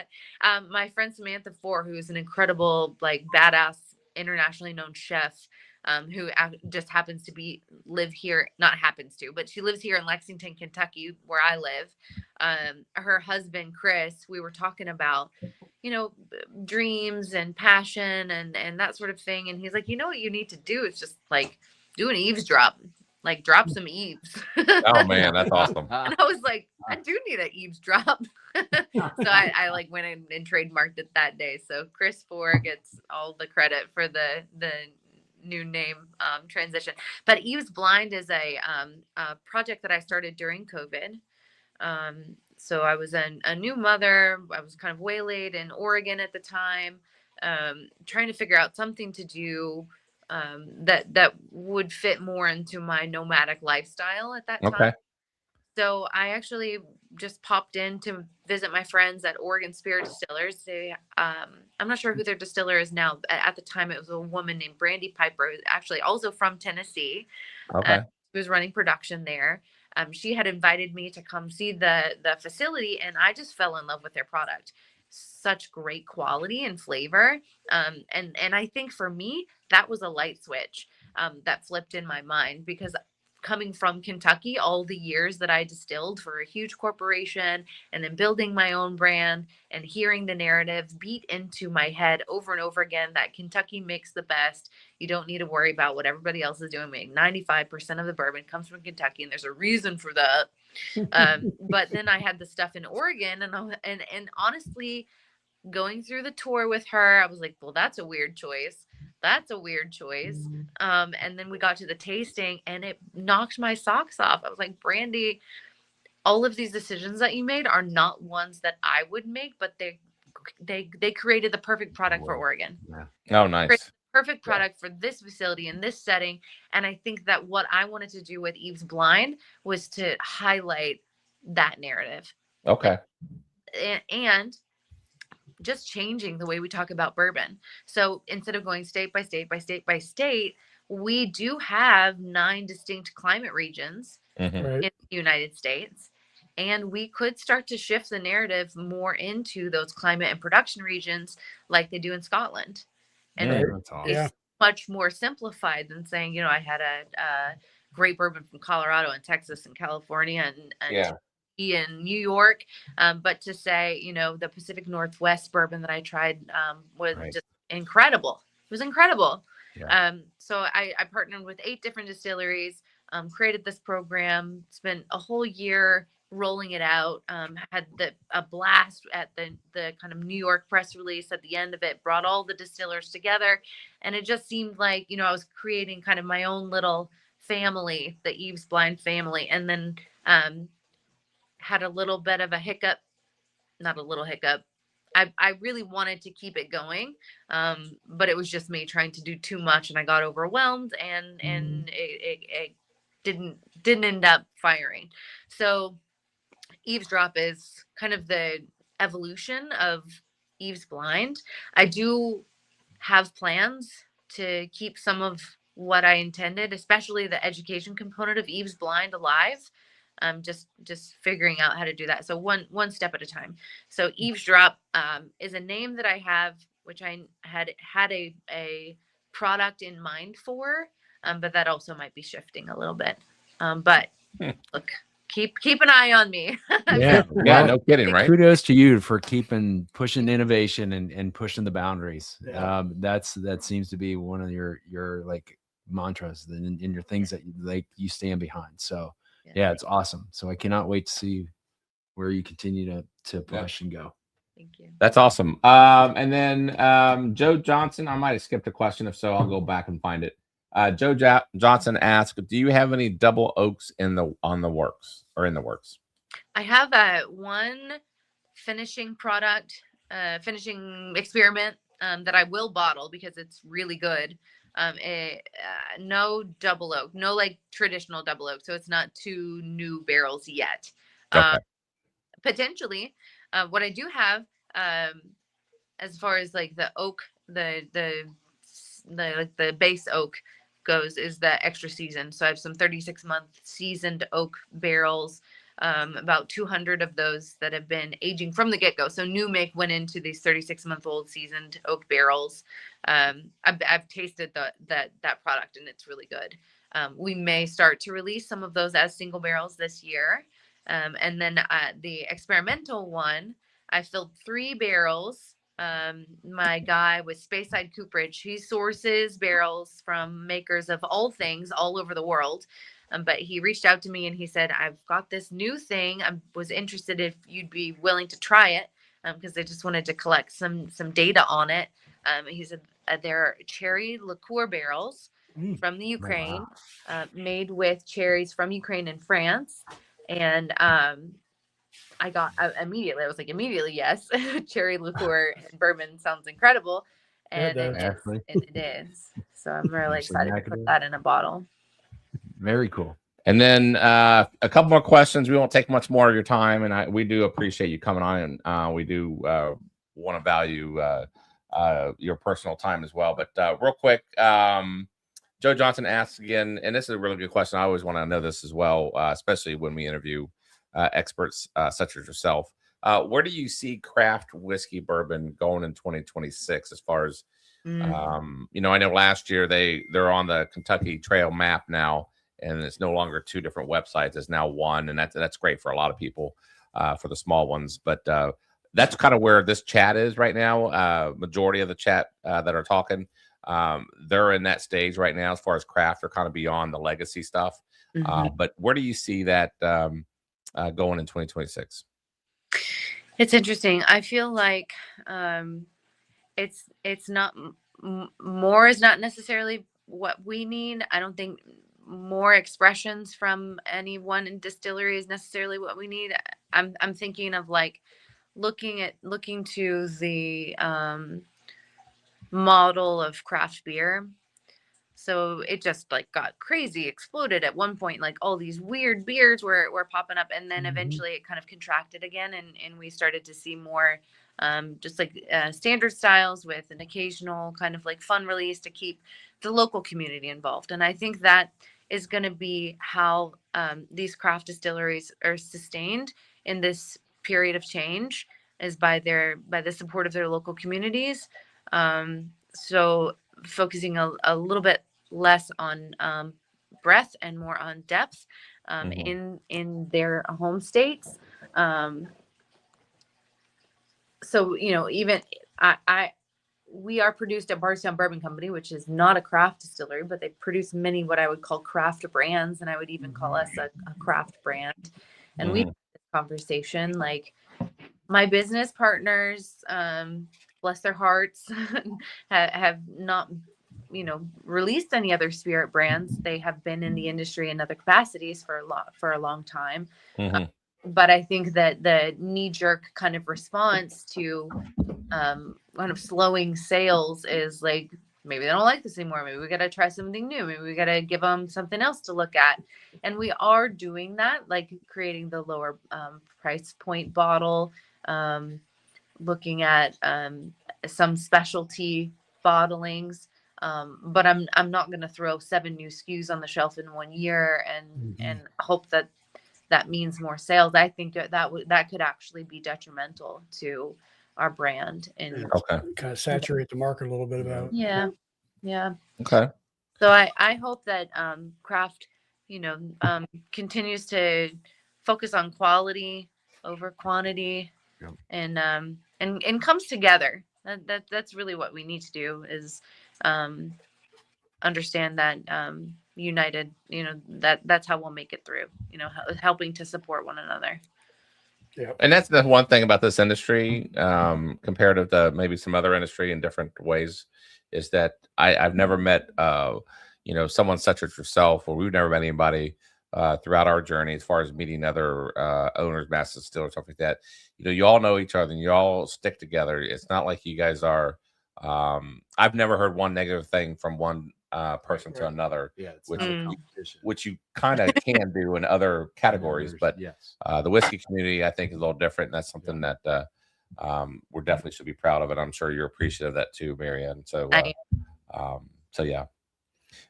I do have one more question. As far as I see that you have something going on with Ireland. Is that Mhm. correct? Yeah. Oh, thank you for asking that. Yeah. Yeah. Tell us a little bit about that. Ooh, Yeah. that's- So that it was a little bit of a whim. I had a company reach out to me that set up trips for influencers to take their followers like around the world. And they were like, we have 150 different itineraries that you could choose from, and you sell the tickets, and then we give you like a percentage of the sales or whatever. So I was like, all right, well, that's interesting. I was like, and so we scheduled a call so I could talk to these people.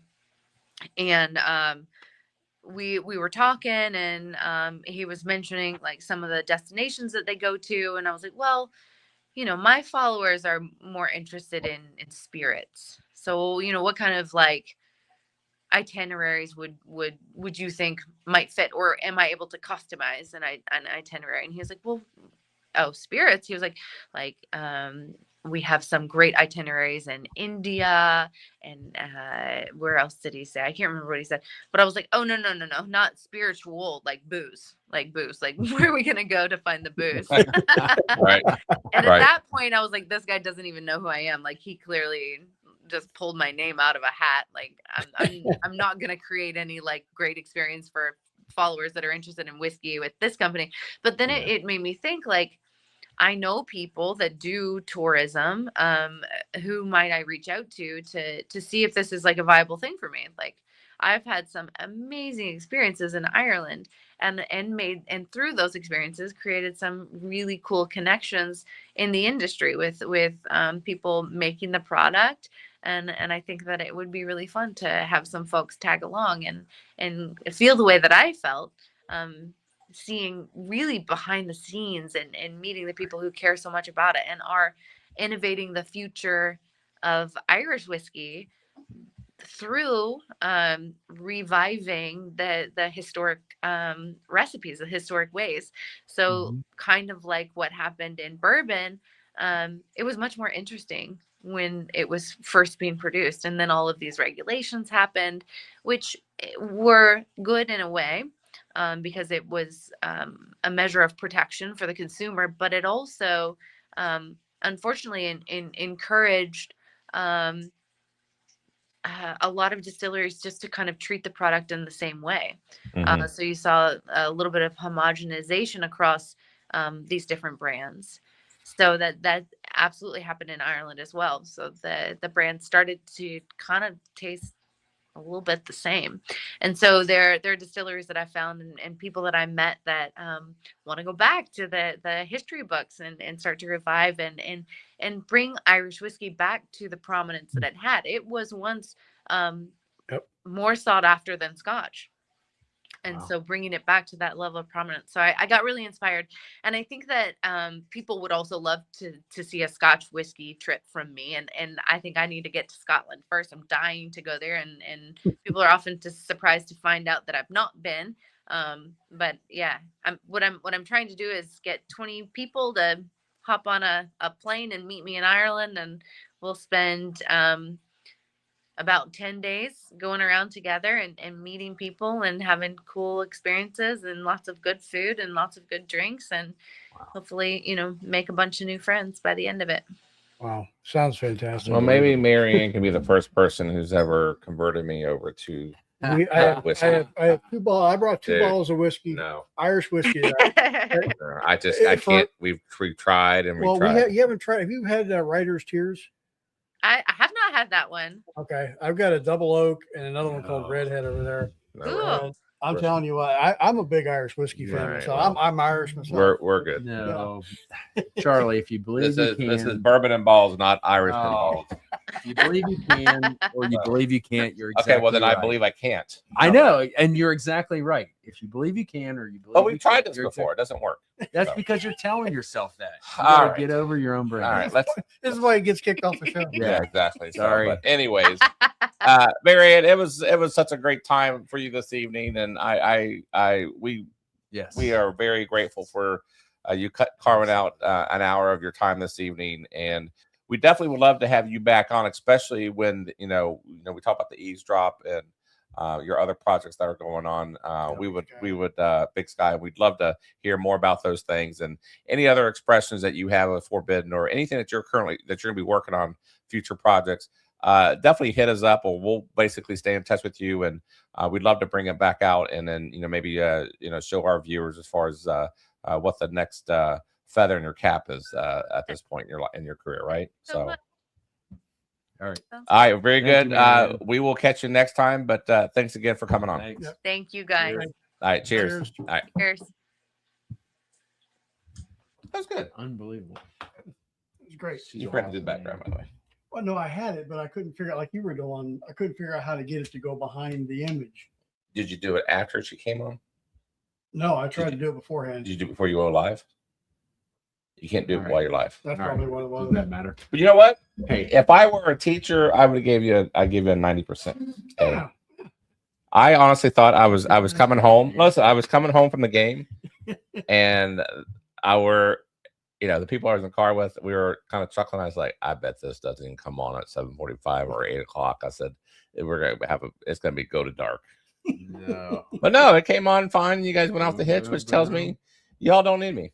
No, we don't see it. No, okay. No, we just need your laptop. That was Yeah, it. that's all you. That's all I'm worth. we needed, man. That's all I'm worth is you just need my laptop and in the basement, and that's all you need. Yep, that's about it. You actually don't need me, period. Which that feels No, great.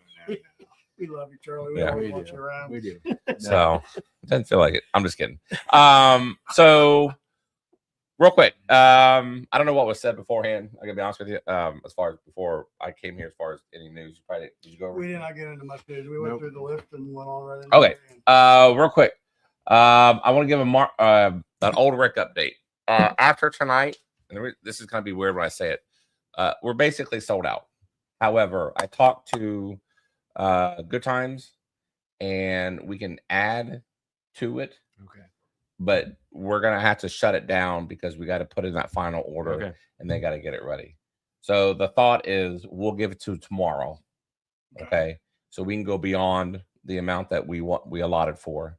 So if anyone out there is interested in getting the old Rick barrel pick, the deadline's tomorrow, regardless of the bottles that gets added on. What's the price points for? So it's if you're- $225 for paid Patreons. Is that back open again?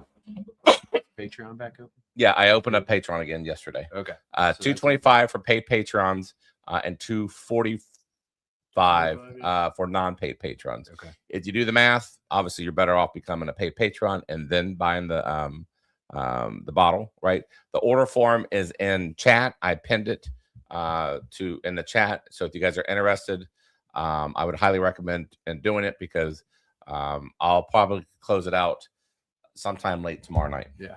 I would say, I don't know, 9 p.m. Eastern. Yeah. I'm just And it throwing that has out the descriptions of Yes. 19-year-old bottle with this. Yeah, it's a 19-year-old American light whiskey, 128 proof. It's double oak for 6 years. And it's fantastic. If you watch our video in Patreon, there's a clip in it, or even watch our live stream from last Friday. We had 13 people on the panel for the barrel pick. Yep. And from what I have experience in barrel picks, now I haven't been on a lot. I've been on a handful. I've never seen a unanimous vote the way we had it Of 13. last Of Friday. 13 people. 13 Yeah. people is a So you had different palettes. Yeah. And some famous palettes, well-known palettes, including Dave Vogel, say Gandy Road, West Virginia Mike, CA Scotty, Stan Sabick, the rest of the crew. I know I'm forgetting Keith. Keith, obviously Keith. I'm forgetting some other ones. CA Scotty, Yeah, I said them. Yeah. yeah. So, anyways, you guys can go back and watch that video, but nevertheless, that is that's headed people's way in their hands. I plan on picking it up next week. Wow, So I'm gonna tell them the bottle count probably on Saturday morning. Okay. So we're gonna close it out Friday. Tell them the bottle count on Saturday morning, and then go out. Their stickers are coming in early next week. They got to bottle it, and then I'll go down and pick it up the following weekend, and then we'll start shipping. What time are you closing out Friday? Like I don't like. Okay, let's just do midnight.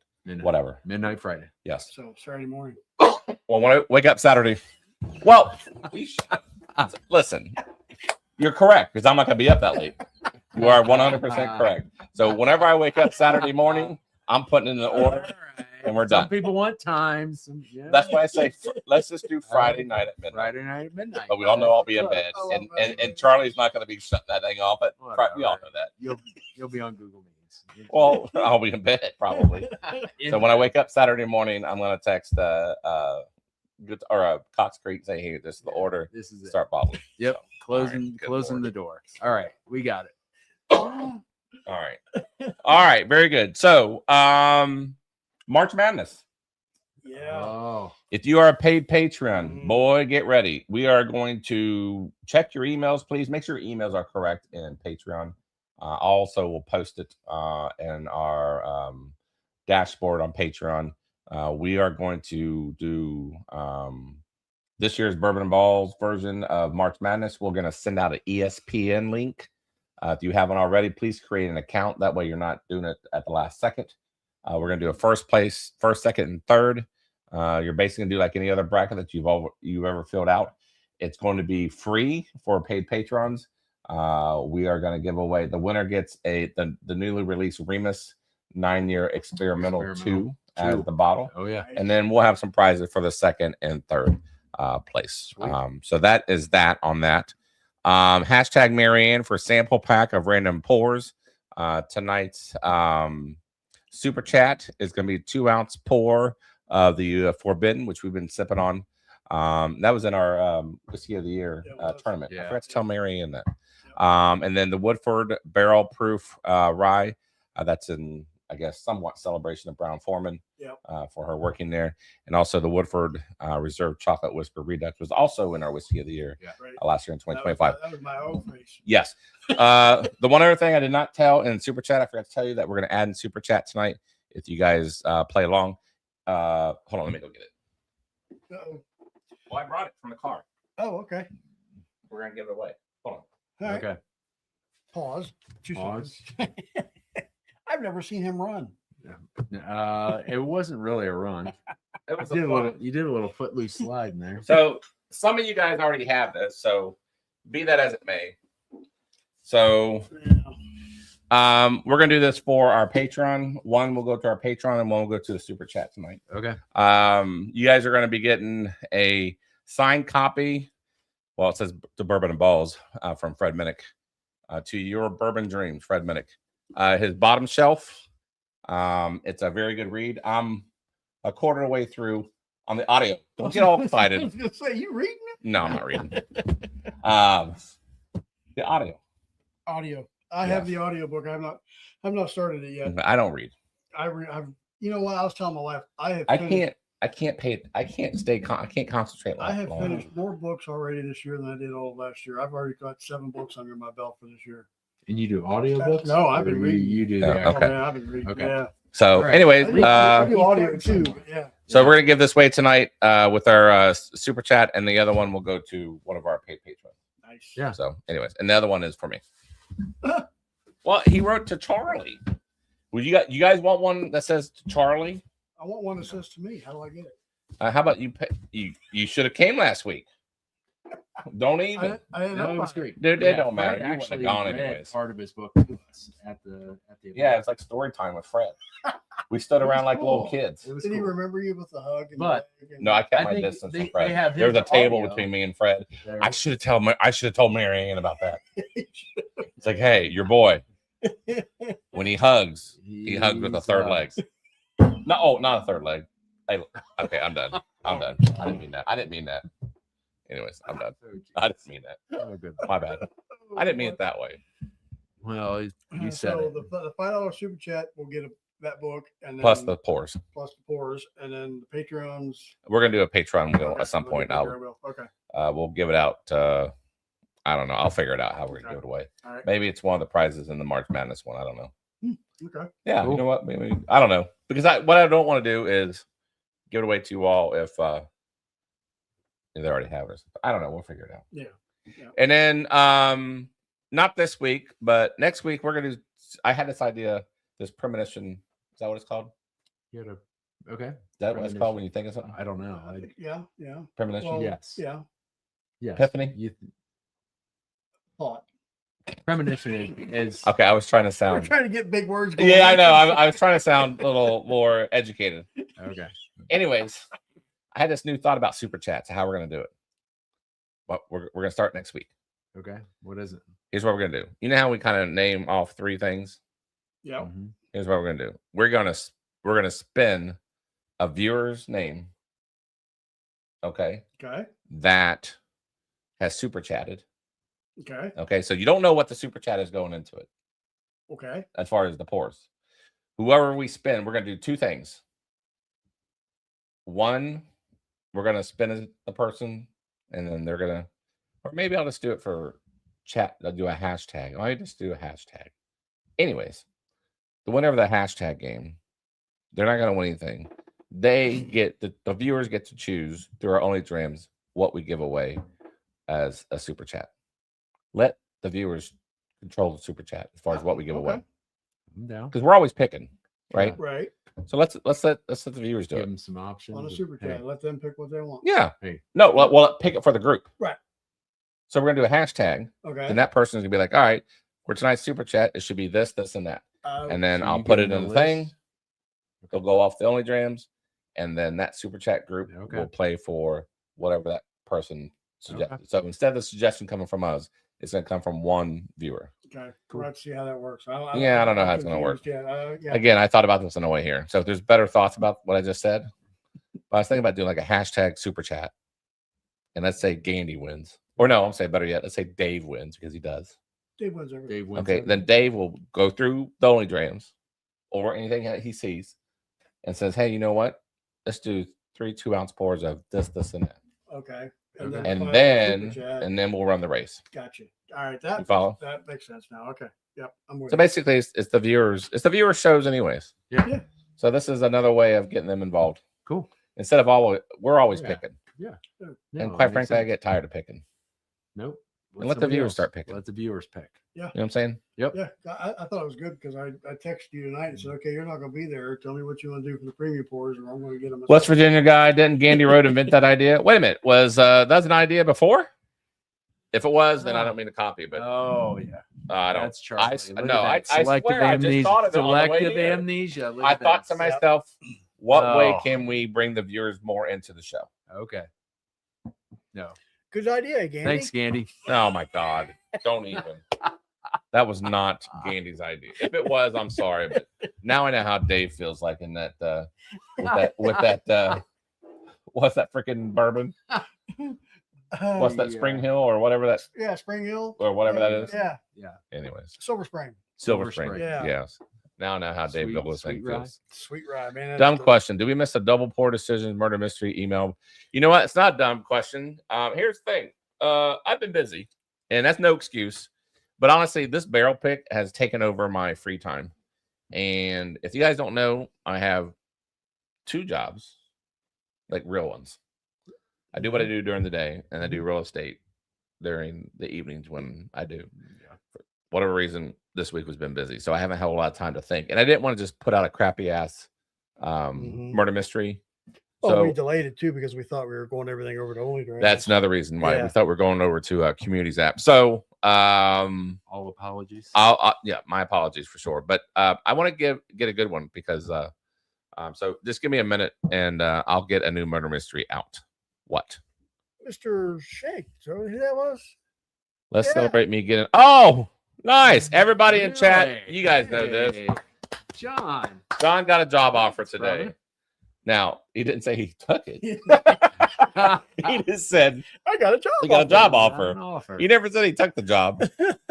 Yes. So there it is, the Silver Spring Sweet Right. Now, yeah, I know what Dave Goldstein feels like now. So, anyways, that being said, all right.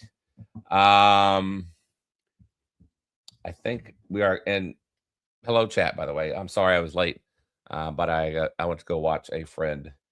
He's the head coach of a basketball team, high school basketball team. Yeah, what was the result? They went to the Final Four of state. They got their butts handed to them. Oh. And I will say this: the people they played against was number 1 in the state. Yeah. My friend's team was number 2 in the district. Right. So tough competition. Tough competition. But man, they had this freshman. He is 6'4". He's gonna get NIL money in the fall, and they already got money lined up for him. He's good. I can't. He's 6'2" now, but he'll probably be like 6'6" when he's done growing. But, so we'll be seeing him for a number of years. Yeah, and So, anyways, though, I wanted to support my friend, and I knew I was gonna be a few minutes late, so I'm glad that you guys were able to get the show off. Hold the fort down. Yeah, you did. Yeah. So, anyways, all right. That being said, oh, nice. Congrats, John. He'll get the contract tomorrow or Monday. Nice. Good job. John. All right. All right. Let's get some things going. What? I sent you an image or picture. I don't know if you can share it or not. I know I got a lot of questions from some people about our guest next week. Who is this guy? Oh, yeah. Yeah. You even asked. Barry Brenniger is our guest next week. If you know RD1, he's no longer with RD1, but this is where are we at here? What? Just talk. Oh, I was going to say, but yeah, this image that he's going to share, if we can share it. I doubt it. But his beard is so characteristic. Yeah, that's like his signature. Yeah, that's his signature, and he's all over Facebook and all the different socials and whatnot. There you go. Plunk. Oh, someone's asked about Terry Bradshaw. You know what? Keep asking every week, and you're gonna get the same answer. I keep getting discussions about dates and times with Tammy. But have you learned your lesson? I know I have. And what is that lesson? I just keep my mouth shut. Thank you. So there's Barry Brenniger. There's Barry. Yeah. Like I said, he's no longer with RD1. If you see that neck roll there, that's me. But but yeah, he will be our guest next week, and that's gonna be another great show. Barry's a really good guy. Oh yeah, great guy. All right, very good. And then all right, let's get some races going. Real quick, by the way, I don't know if you guys even know this. I'll be a special guest on West Virginia Bourbon Guy on Saturday night. He has a segment called Beyond the Shelf. Okay. So we're gonna take a tour around this, that, and over there. You're doing everything. Yeah, show people what Bourbon and Ballz is behind the scenes. Yeah. So watch him on 9 p.m. On Saturday. He's got cool segments there, and he's got like a week in whiskey tube. Yep. So it's pretty cool. So I highly recommend you guys check him out. Yeah, I watched the show the first time that he went around his stuff. Yeah, it's pretty cool. Actually, I liked it. It's it's like going to a liquor store and you're just enamored. You just sit there and just watch. You just see what people have, right? Yeah. Got a lot of Legend Craig. I saw that. Yeah. Yes, he did. He is a huge. How many times do we go in the liquor stores and we just stare at things? We never buy anything. We just go in there to stare. Yep. Right. But anyways, that will be me on Saturday. Yep. So I highly encourage you guys to go over there. And I walk out. And Whiskey Nose Marty over there, he's going to be coming on the show on I think in April. And then did you not tell me about it? Yeah, it's in the calendar. Oh, okay. And then hold on 1 second. We're gonna do another surprise, but I haven't told these guys yet. Give me 1 second here, real quick.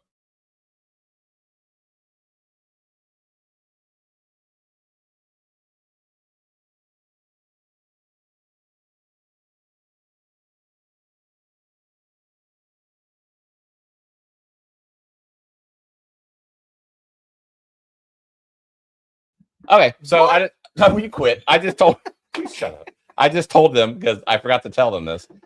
In 2 weeks, we're gonna have Onyx and Amber on, but we're also gonna have special guests.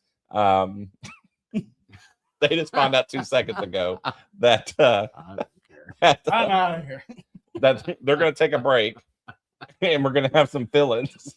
We're gonna have OG Bob, and Beth. For you guys remember the older shows that we used to do. We're going to get the OG gang back together. And we talked about this. We talked about this for a while as far as getting them back. The camera's crooked, by the way. But anyways, What? It I'm just wasn't. It somehow is. But anyways, No, they're gonna that'd be come out cool. and they're gonna sit in these Yeah, seats awesome. and they're gonna do the Onyx and Amber show with us. Sweet. That's right. So Love it. obviously, I would love for you guys to still be here. Yeah. But it's up to you So all. we stand outside with picket signs and say, F Charlie. You know what you should do? Create a Bourbon and Ballz 2 page and go on Thursday night at 2 at 9 o'clock. Like a protest. Yeah. Anyways, Oh, so in 2 weeks we're gonna have OG Bob and Beth on as co-hosts. So anyways, I thought that'd be kind of anyways. So Yeah. you guys Okay. already knew about it All good. 5 minutes ago. So anyways, all right. So we have that coming up. We have Marty from Whiskey Nose, and I think we're gonna go over on their stream at one point as well. I think they go on Tuesdays, I believe. And they just got done doing the judge barrel pick. I saw that. Yeah. Yeah, so Cedar I'll Creek, wondering. yeah. Was it the judge or the Cedar Creek? I thought it was Cedar Creek. maybe both. Okay. And then so and are we ready? We're probably ready to announce our next barrel pick next week. Am I correct? I think so. Yeah. We already know what it is. Fair enough. It's just the details we'll know more next week. Yep. I'm not ready to do it now because I just walked in here. No. But our next barrel pick is going to be Magnolia. Absolutely. We've been talking about that. Yep. Yes. And that was actually going to be our next barrel pick anyways, but then old Rick fell in our laps and we Right. we couldn't Had to pass go that up. with it, but no, Um, we got some. Yeah, we have that barrel pick. And I coming. think we're going to do the same format. We're going to do another virtual live stream on it. I think we already got the team picked out. I got to check my notes. I'm pretty sure we do. And then through a paid Patreon, it goes in tiers like we did. I learned my lesson on this one. We all get better as we do these things. I'm not going to spread it out per day. It takes too long. I'm just going to do it by hours, maybe a half a day, 2 tiers per day, maybe at 12 p.m. and then 6 p.m. or something like that. Just kind of speed things up. But anyways, so Magnolia will be done that way. And then if you guys checked out a post I put out there on Patreon, there's a wish list out there as far as on barrel pick for 2026. Yep. The one that I was looking forward to the most, I left off there, was McBrayer. McBrayer. Yes. The judge, the inaugural barrel pick. 50th anniversary one. Is that the one? Mm-mm. No, it's not the one. No, it's the inaugural one. That's right. That's Yeah. right. That's The right. 250 is already done. Yeah, that's right. So anyways, we have that. Hopefully our wish list is OH Ingram is on there. Whitney Spence from Coal Pick, we gotta get with him. Yes.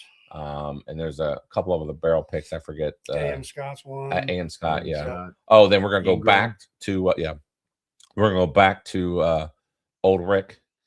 They were supposed to, not Old Rick, but Cox Distilling. So they had a meeting the other day. I talked to them. I've been talking to these guys like 2-3 times a week. They had a meeting. I don't know whatever happened. They're going to tell us. I told them, here's what I wanted. We're going to do a good times. Okay. What I want to do is do almost like a blind of different bourbon balls. Pick which one is the best one. And then we hand that to them. This is what I want in the whiskey. Bourbon Balls. Yeah. That's Yeah. okay. Flavor profiles. Yeah, This a is flavor finished? profile. Okay. Oh, So they're going okay. to take that flavor profile of the bourbon balls, as we all accustomed to like- taste them. They're going to put it into good an times, actual and then bourbon. we call it Bourbon and Balls. Bourbon Balls. Yeah. So it's going to be probably like some chocolate in it Okay. and some other items in it, and it's going to be a good times label. It's going to be a Bourbon Balls, our own. So we need to figure out some good recipes on some bourbon balls.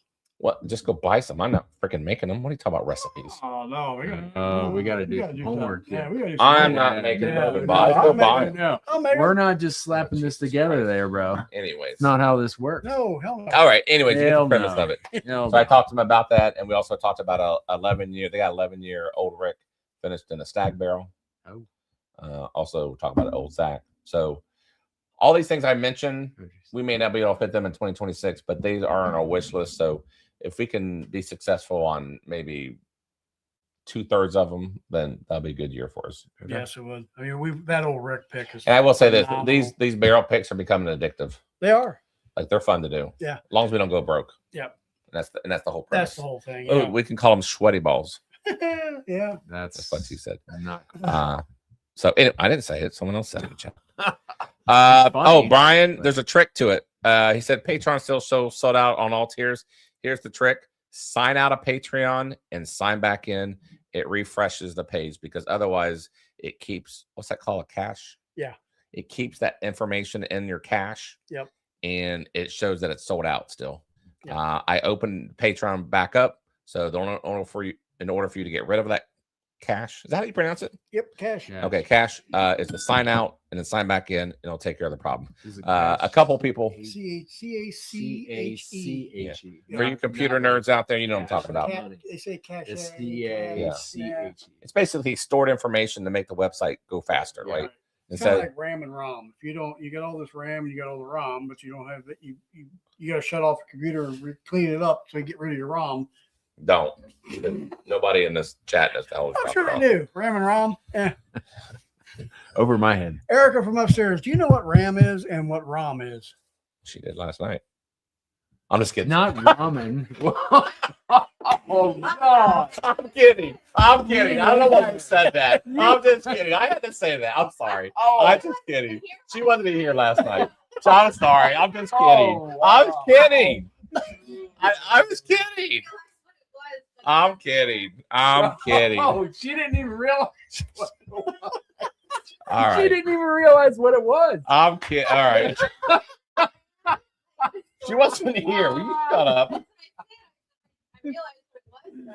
Oh my God. No, don't. Let's not even. RAM is a computer language. RAM Don't. access memory. Yeah. And RAM operating memory or something like that. Yeah. So, yeah. Yeah, you do. All right. Oh, Not from him though. not from him. Anyways. All right. I'm done. All right. All right. Yes, you were.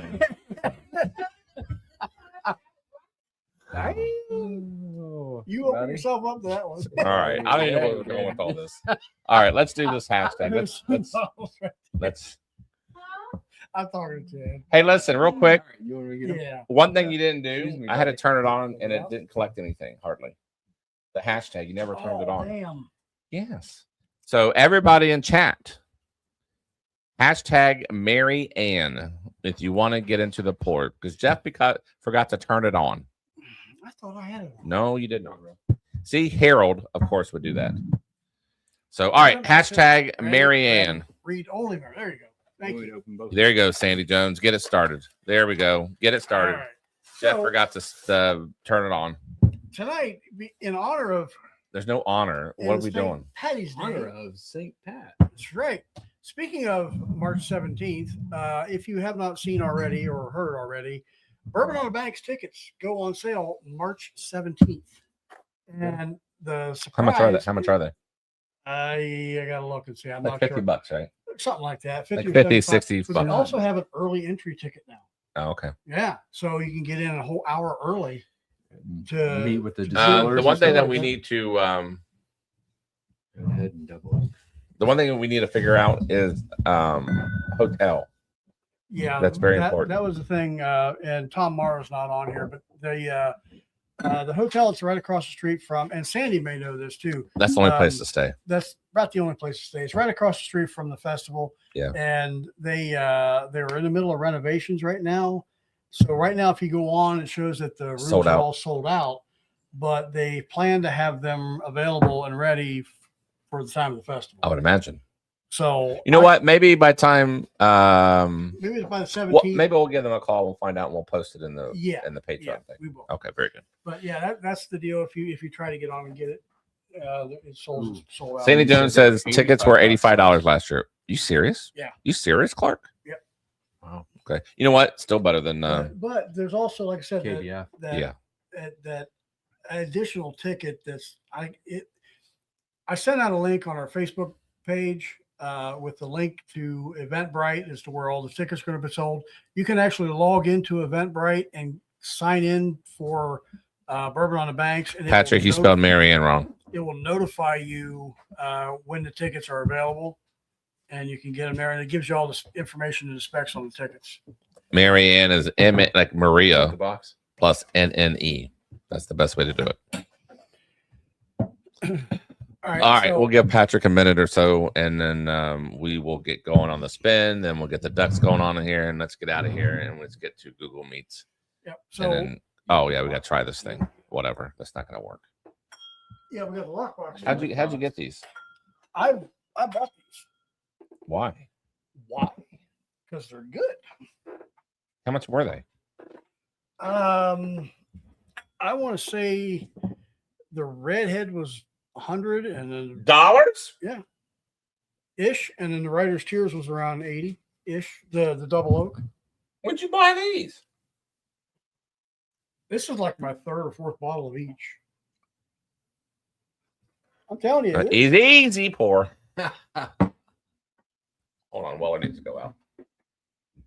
But Which, by the way, Chad, can I just say here on air, do not send me pics of Weller's poop. Oh, you know Do what? you know what I thought it was when you sent it to me? I thought it was a bunch of fire logs.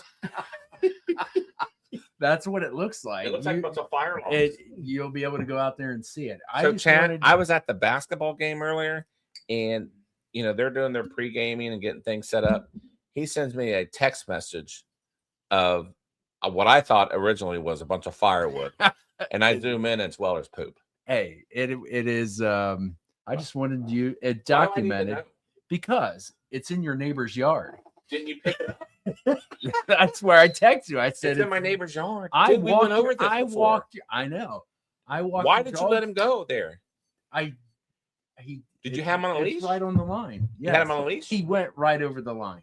He And did you literally pick it up? was Did you on pick, the did line. you pick it up? No, that's why I took a You picture. left it So there. you know exactly where it is. Get Weller that way. you're welcome. No, you're welcome for letting me. Come that way. Otherwise, Oh, it's triple here, buddy. reports. All right, come here, buddy. No, trying to help you out, man. Help a Yeah, brother out, you and know, that's what I get. Probably sitting there dry heaving. I wanted to video him going out there.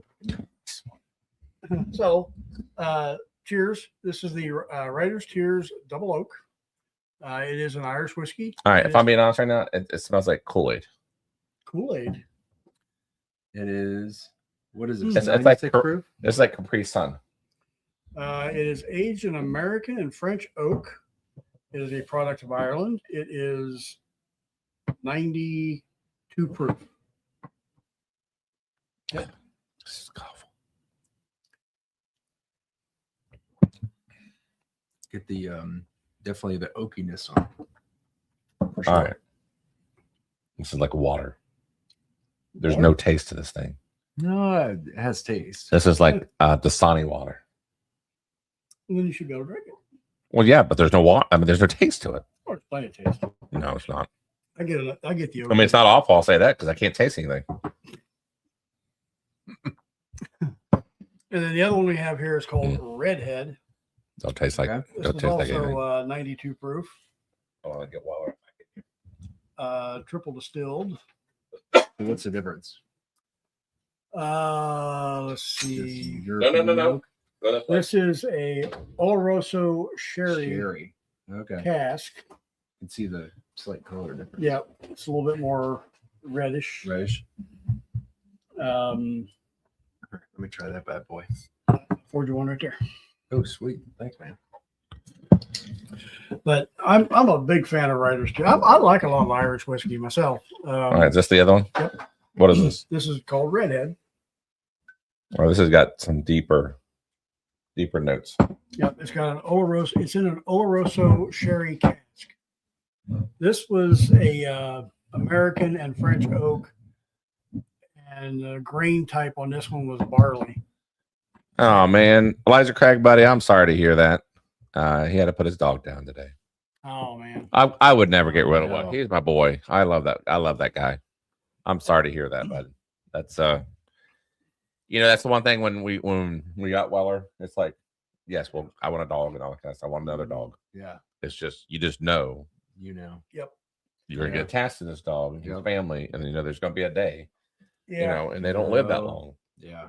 I That- know. You're putting yourself through some misery, but it's never greater than the joy that you had with the dog. So Nope. sorry to hear that about that, buddy. Yeah. Man, yeah, It's never I'm sorry to hear like that. losing a family member. Yeah. Andy said he got started on Irish whiskey. What got him started on Into American whiskey. it? He scrolled. Huh. He said something about. Neither one of these are awful. I don't like this. Tastes like medicine, but this doesn't taste like anything. What's so this? Which one's this? I'm good. Which one? The redhead is. Yeah, the redhead tastes like medicine. Really? This one doesn't taste like anything. I think you're probably getting that sherry wine That white dryness note. Yeah. It does have nice legs on it though. It does. All right, we're gonna get. 96 proof, 92 proof. We're overextended here. Celebrating That's right. St. Patty's Day. Cheers. All right, cheers everybody. Top 40 of the morning to you. people in. Here we go. Top of the morning. Did you show them your hat? You showed the inside of your No, hat? I didn't. You can't right can't see it. Huh? All right, the winner is someone writing this down. Snowbaboon. No baboon. Congratulations. Congratulations. And that is for the. There you go. Which one was that? For the hashtag pours. Marianne. Yes. Snowbaboon. Don't we still need his information from another one that he? I think so. So Snowbaboon. Oh, is he hey, that here? reminds me. Is he here though? We got to make sure he's here first. No, Elijah Craig, it's not about you. It's about everyone in this chat. And we've all experienced it, so I think it's important. I don't whatever, but There he is. I'll mention this in Google Meets or something like that. But my point is, no, don't worry about that, dude. It's about the people that are around you.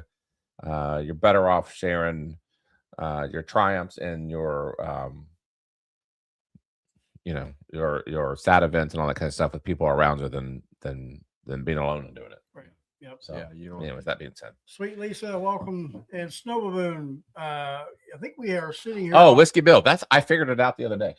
That's right. It's his. It's Yeah. Okay. So real quick, back to the last week's give or I don't know, the hashtag games, pours, all that kind of stuff. Those who won last week, you'll notice you don't have it. There's a good reason. It's right over there. And again, I go back to what I said. Listen, this is why I go back to what I said. I had a busy week last week. Not excuse. I didn't work on anything. I didn't work on that. I did not work on the mystery thing. No, I get it. Life takes hold. Right. And I'm the one that's doing all that. And you guys are home in your little huts. I've offered. If you guys want to mail those things, you're more than welcome to. Yeah. We don't do anything. I'm telling you. He acts We like don't we do do a nothing. damn thing. We had to. Every week I'm like, how can I support? What can I do? What can I do differently? But you're not. So we don't do anything around so anyways, that being said, we'll get this out. We'll get this mailed out.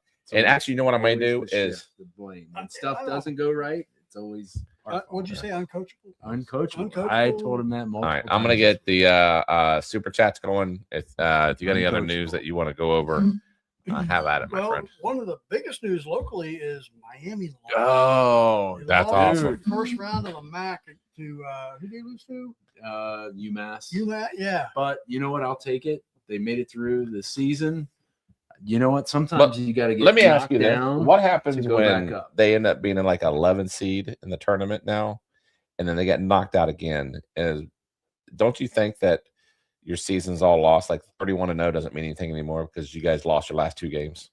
Hey, you know well, what? I mean, you're in elite company for going. But what does that matter when you lose your first round of the conference game and then you lose the first round of the tournament? Well, it's happened to me. Look at that. We know what that means. They had a cake schedule 31 times. Bengals have that all the time, and they still don't go. And they don't go to the playoffs either. But my point is, I'm just saying that's how it's going to get looked at. That's how it's going to get looked at. Okay. It will. Yeah. Because they're going to be 11 seed and they're going to face 11 versus 7? Hey, you know what? It doesn't matter. If you're it good will enough, matter. if you're no good one enough, will remember them.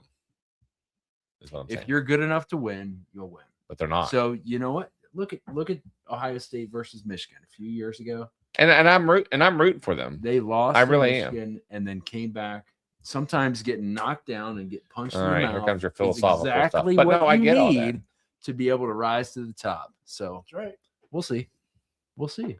And I hope they win because I root for them. But you know what happened though? What I was happy about to see? UC lost. I know. And the fashion that they did, I hope that gets Oh, them fired. Yeah, it should. I mean, That's awesome. he's a horrible. I know. Wes And Miller, is that then his you name? should see them in Yeah. the post game. Oh yeah, You see that they're the best team. Same shit every game. And he was sitting there saying that how they can beat anybody in the They country. persevered. They fought through, and I know. It was awesome. I loved it. bye bye. Hopefully he gets fired now. And we can move on to Bye-bye. another coach. I can't figure it All right. That being said, Yeah. Okay. Let's see. As oh, far I need Venmos. okay, yep. As far as any other announcements, like I said, Barry Brenniger is next week. Venmos. Yes, Venmos for tonight's super chat. We got Mr. Vogelsang. Give him 4. Hold on. All right. Michael Elijah Craig 2. C.A. Scotty. Hold on. How fast do you think I can type? You need to speed it up, brother. Okay. C.A. Scotty 2. I'm gonna have We're you gonna send do you- this, and we'll see how fast you can go. We're gonna send you to typing school. Come on. Mr. Sabic 2. Don't give me nicknames. Just give me normal names. All right. And I believe that is it. All right. Thank you all Venmo. for this super Yes. chats and Venmos. And also Greatly the plus appreciated. members. I don't Plus think we members. say hello and congratulatory enough to the plus members. That's And for those who are wondering who they are or what they do, they are plus members through Patreon. And what that does is actually saves a few bucks. To become a plus member, you pay an extra $15 on your normal membership on Patreon. And that $15, and what that gives you is 4 super chats. You get one every Thursday. Gotcha. And here's what else I'm going to do, because I don't really, whatever. I'm not going to be anal about it. If there's 5 Thursdays, dude, if you're a plus membership, you're just going to get it every Thursday. So you know what? Once every Well, 6 I know. months, you're going to have You get uh get a freebie. you'll get 5 super Well, chats. now here's a question, because early on when we started doing this, they can actually all or We're no. Not We're do that? we're keeping it simple, stupid. okay. Every week they get a duck. Okay. Period. Because I'm telling you, I can't keep track for those who want to double up. Who does It's what? a great thought, but I'm telling you, we You got a lot of great thoughts. yeah, the amount we're getting, which is great. It causes too much. too much tracking and like. Why aren't you in the middle? It's kind of You nice. showed being up on the late. outside. All right. So, anyways, that being said, Right. plus members, you're just gonna get a super chat every Thursday.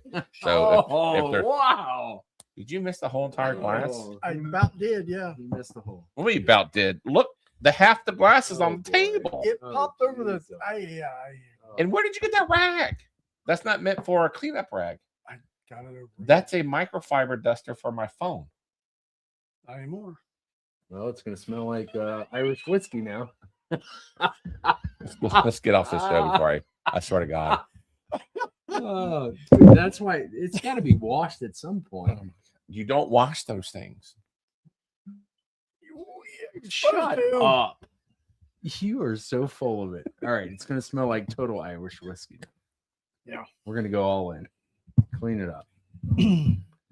And we'll buy you a new if you missed the microfiber. early half of the show, shout out to Marianne Eaves for coming on. Appreciate her Yeah. very much. She was great. She was great. She's got a lot going on. You know, she was the first female woman distiller, master distiller in the state of distiller. Kentucky. But can I just say, And that's it's hard to it's- believe. right. I know it's a great accolade, but at some point, she probably wants to move beyond that. Yeah. She's basically a great master distiller. Period. And, Woman or man? Yes, continues just to saying. push the bounds of like what is next. Right. She is very innovative, very creative, entrepreneurial, just moving forward, right? Like, yes, she has the history of great accolades Mhm. and continues to just, who knows where she's going to go. So it's really cool. I think one more popped in there. Well, I'm gonna do this first. Hold on. You mean to go on? Yeah, well, this Let me load this up first, and then I will double check everything else. right there. Is that? Yep. It might be one more. Gerald. Did you get Gerald? Yeah, I got Gerald. Okay. Okay. Then that's Colin Yeah, I got Gerald for 2. I think 2 times. Hold on here. Yeah, I got Gerald 2 times. Well, That was our last one, correct? no. Oh, there's more? That's Colin. Hold on here.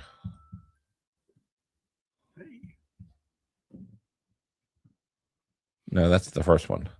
Oh, all the way down there you go. Right there. Oh, West Virginia bourbon guy. Yep. And then there's Oh. Colin again. You got, Oh, okay. Yep. And I think there's one more. for Oh, that. yeah. Gerald was the last one. Yep. So Sorry. I'll put Sean in there 2 more times. We got you. We got you. Okay. So anything else going on, Jeffro? Who we have on next week, by the way? Mr. Barry Brenniger. Oh yeah, never mind. You said that like Yep. 1,000 times. CT, Who do you have after that? Now? After that, let's see. Onyx and Amber. Oh yeah, we Yeah, are. that's when we're kicked off the show.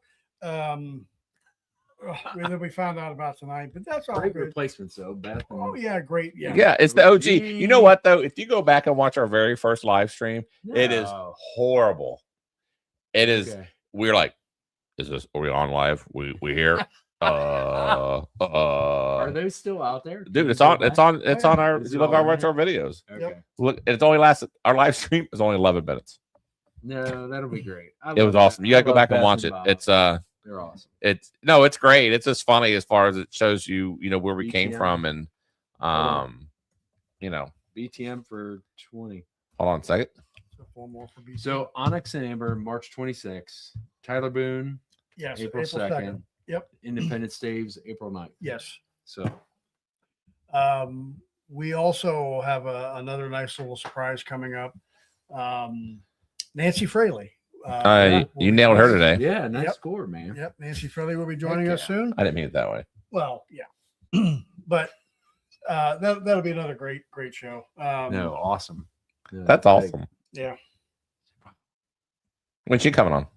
We're gonna get a date, but it's gonna be in April. Oh man, then don't say anything until you get a date. I got a date. You're not. I you got- we're you good. have very bad luck on We're good. announcing We're things good. prematurely. We're Hold good. on. Jeremy Dirks. Jeremy Dirks. We're good. Nancy Fraley will be on in late April. All right. After After Whiskey Nose. if we have to do a Tuesday, we've talked about that time where if we have a guest that Well, needs to come okay, I already on, got Marty slated. we're All going to work. Yeah. right, any more Venmos so I can get this race started? Nope, that's it. Venmos? Hang on. Oh, sorry. I just want to double check. Good call.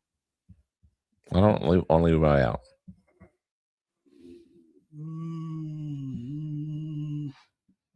No.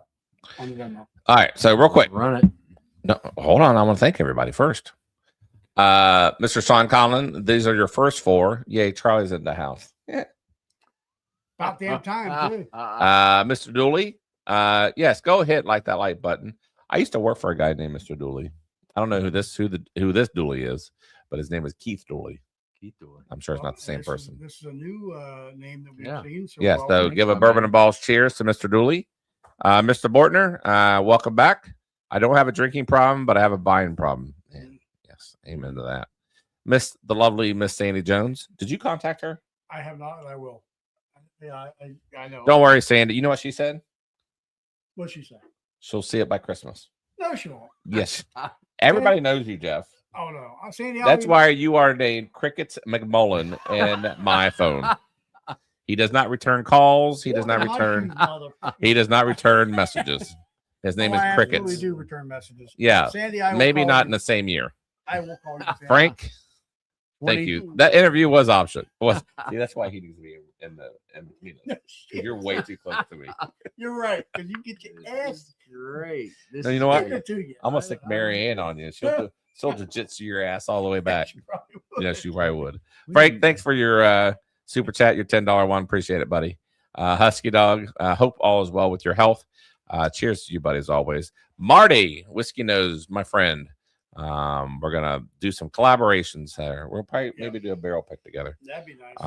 Mr. Roger Reese, he is brand new to the channel. I saw where the chat was very welcoming. So hopefully you do Google Meets with us here soon. We're running late. We're gonna speed this up. John Shanks 2 times. Thank you very much, Mr. Tanko and his beef jerky. Yes, hit that like button. Mr. Percival, thank you very much, buddy. Cheers, better late than never. Mr. Romine, cheers to you, buddy. Back from his well, it's been a while. He's back from his vacation. yeah. Yes. So cheers to you. S. Colin again for 2 more. West Virginia bourbon guy. He is 9 p.m. Eastern. I will be on there doing Beyond the Shelf, going through our basement. So check him out Wednesday night. Saturday night, 9 p.m. Eastern. Nope, And Wednesday. BTM reviews. Thanks you, buddy. Cheers to you, my man. Thanks, Dan. He is on Monday nights at 8 p.m. Check out his channel. Thanks to you. And Jeremy Dirks, thank you very much. $5 super chat. And then the rest of you all we mentioned as far as the Venmo, and then the Plus members: CA Scotty, Keith, Rick, Wilmington Piper, Pete, Mike, Roe, Ron Thompson, Stan Sabick, Gary McDonald, Gerald, Christy, Robert, Gandy, Patrick, Bourbonado, Sean, and Sandy Jones. They all get an extra ticket each and every week. And you get the guests at the lockbox. Yes, the lockbox The too. candy box. All right. That being said, Flapper. here we roll. Let me share the screen. And I may do a shorter time just so that we can get out of here. What happens if I do like 1 second? Oh, I wouldn't do that. How funny would that be? I press it, done. No. Wouldn't it be funny? It would be funny. But let's do it. I on don't a think it'd be trial. funny for the Right. viewers. Let's do it on a trial first. Okay, And maybe- see how it Don't do it looks. now. Okay, We're I not don't think doing it now. that'd be No. funny though. It would be fun. It would be funny. 1 second. Especially with All right. the hoppers on the balls. When yeah. It just goes. If you haven't seen any other posts today, Luxco announced their release of their new grain to glass bottle. Oh, nice. Yeah. When is it going to be out? It's out now. It's $99 a bottle, I believe it Okay. is. What's the proof on it? You're asking me too many damn questions. All right. Um, Sorry. Hang on here real quick. Let me look. I posted on our Discord. Well, hold on here. We got a race going. Okay, let's concentrate on the race that people spent their hard-earned money on. 25 seconds left. We got Keith Glennon, the wiener. He is in front. And he's pulling back as most wieners do. Gerald Romine, he's a plate of food. He's also have a donut behind him too. And then here comes BTM coming out. Sandy Jones coming too. And the winner is going to be it's gonna be close. It's gonna be Sandy Jones. Sandy Jones. And then you also get the lockbox if you would like to give us a 3-digit code. Congratulations to the Congrats, Sandy. congrats to the super chat, and then give us a code if you would. I don't even remember where we left off with the code. I've got it right here in my hand. Oh, But you do? As far as the Lux Row release, it's a 5-year-old Kentucky straight bourbon whiskey made with #2 yellow corn that was grown on site at Lux Row. It's 107 proof. We're getting off topic. I like to log off. It's a 78% homegrown Okay. corn, 12% right. malted barley, and What's- 10% rye. All right, what's lockbox code? Sandy Jones. Are you here, Sandy? 653. She wants. Oh, she's Oh. on it. Damn, she's Look close at too. that. No, it's not. Ooh. Only one number is correct, and you need to go higher. So there you go. Everybody write down their notes. You gotta go higher. And that is that. Anything else, boys and girls? Nope. Nope. Another chapter closed. So thank It you is guys another for chapter joining closed. on. Happy St. Patrick's Day, everybody. St. Patty's Day. You know, we got this Yeah. and that going there. Got I the think we got pants some on. pants too. And then the Got Google some Meets lucky. is right there in chat. I will replace the pin. There it is. You guys can get on. We will see you guys here in a few minutes. Pardon the outro. I have not updated. I know there's been some changes. No, you didn't have time to change it. It happened during the show. blame game. It happened during the show. So how are you going to do it during the show? See? Blame The game. Patreon changed during the show, people.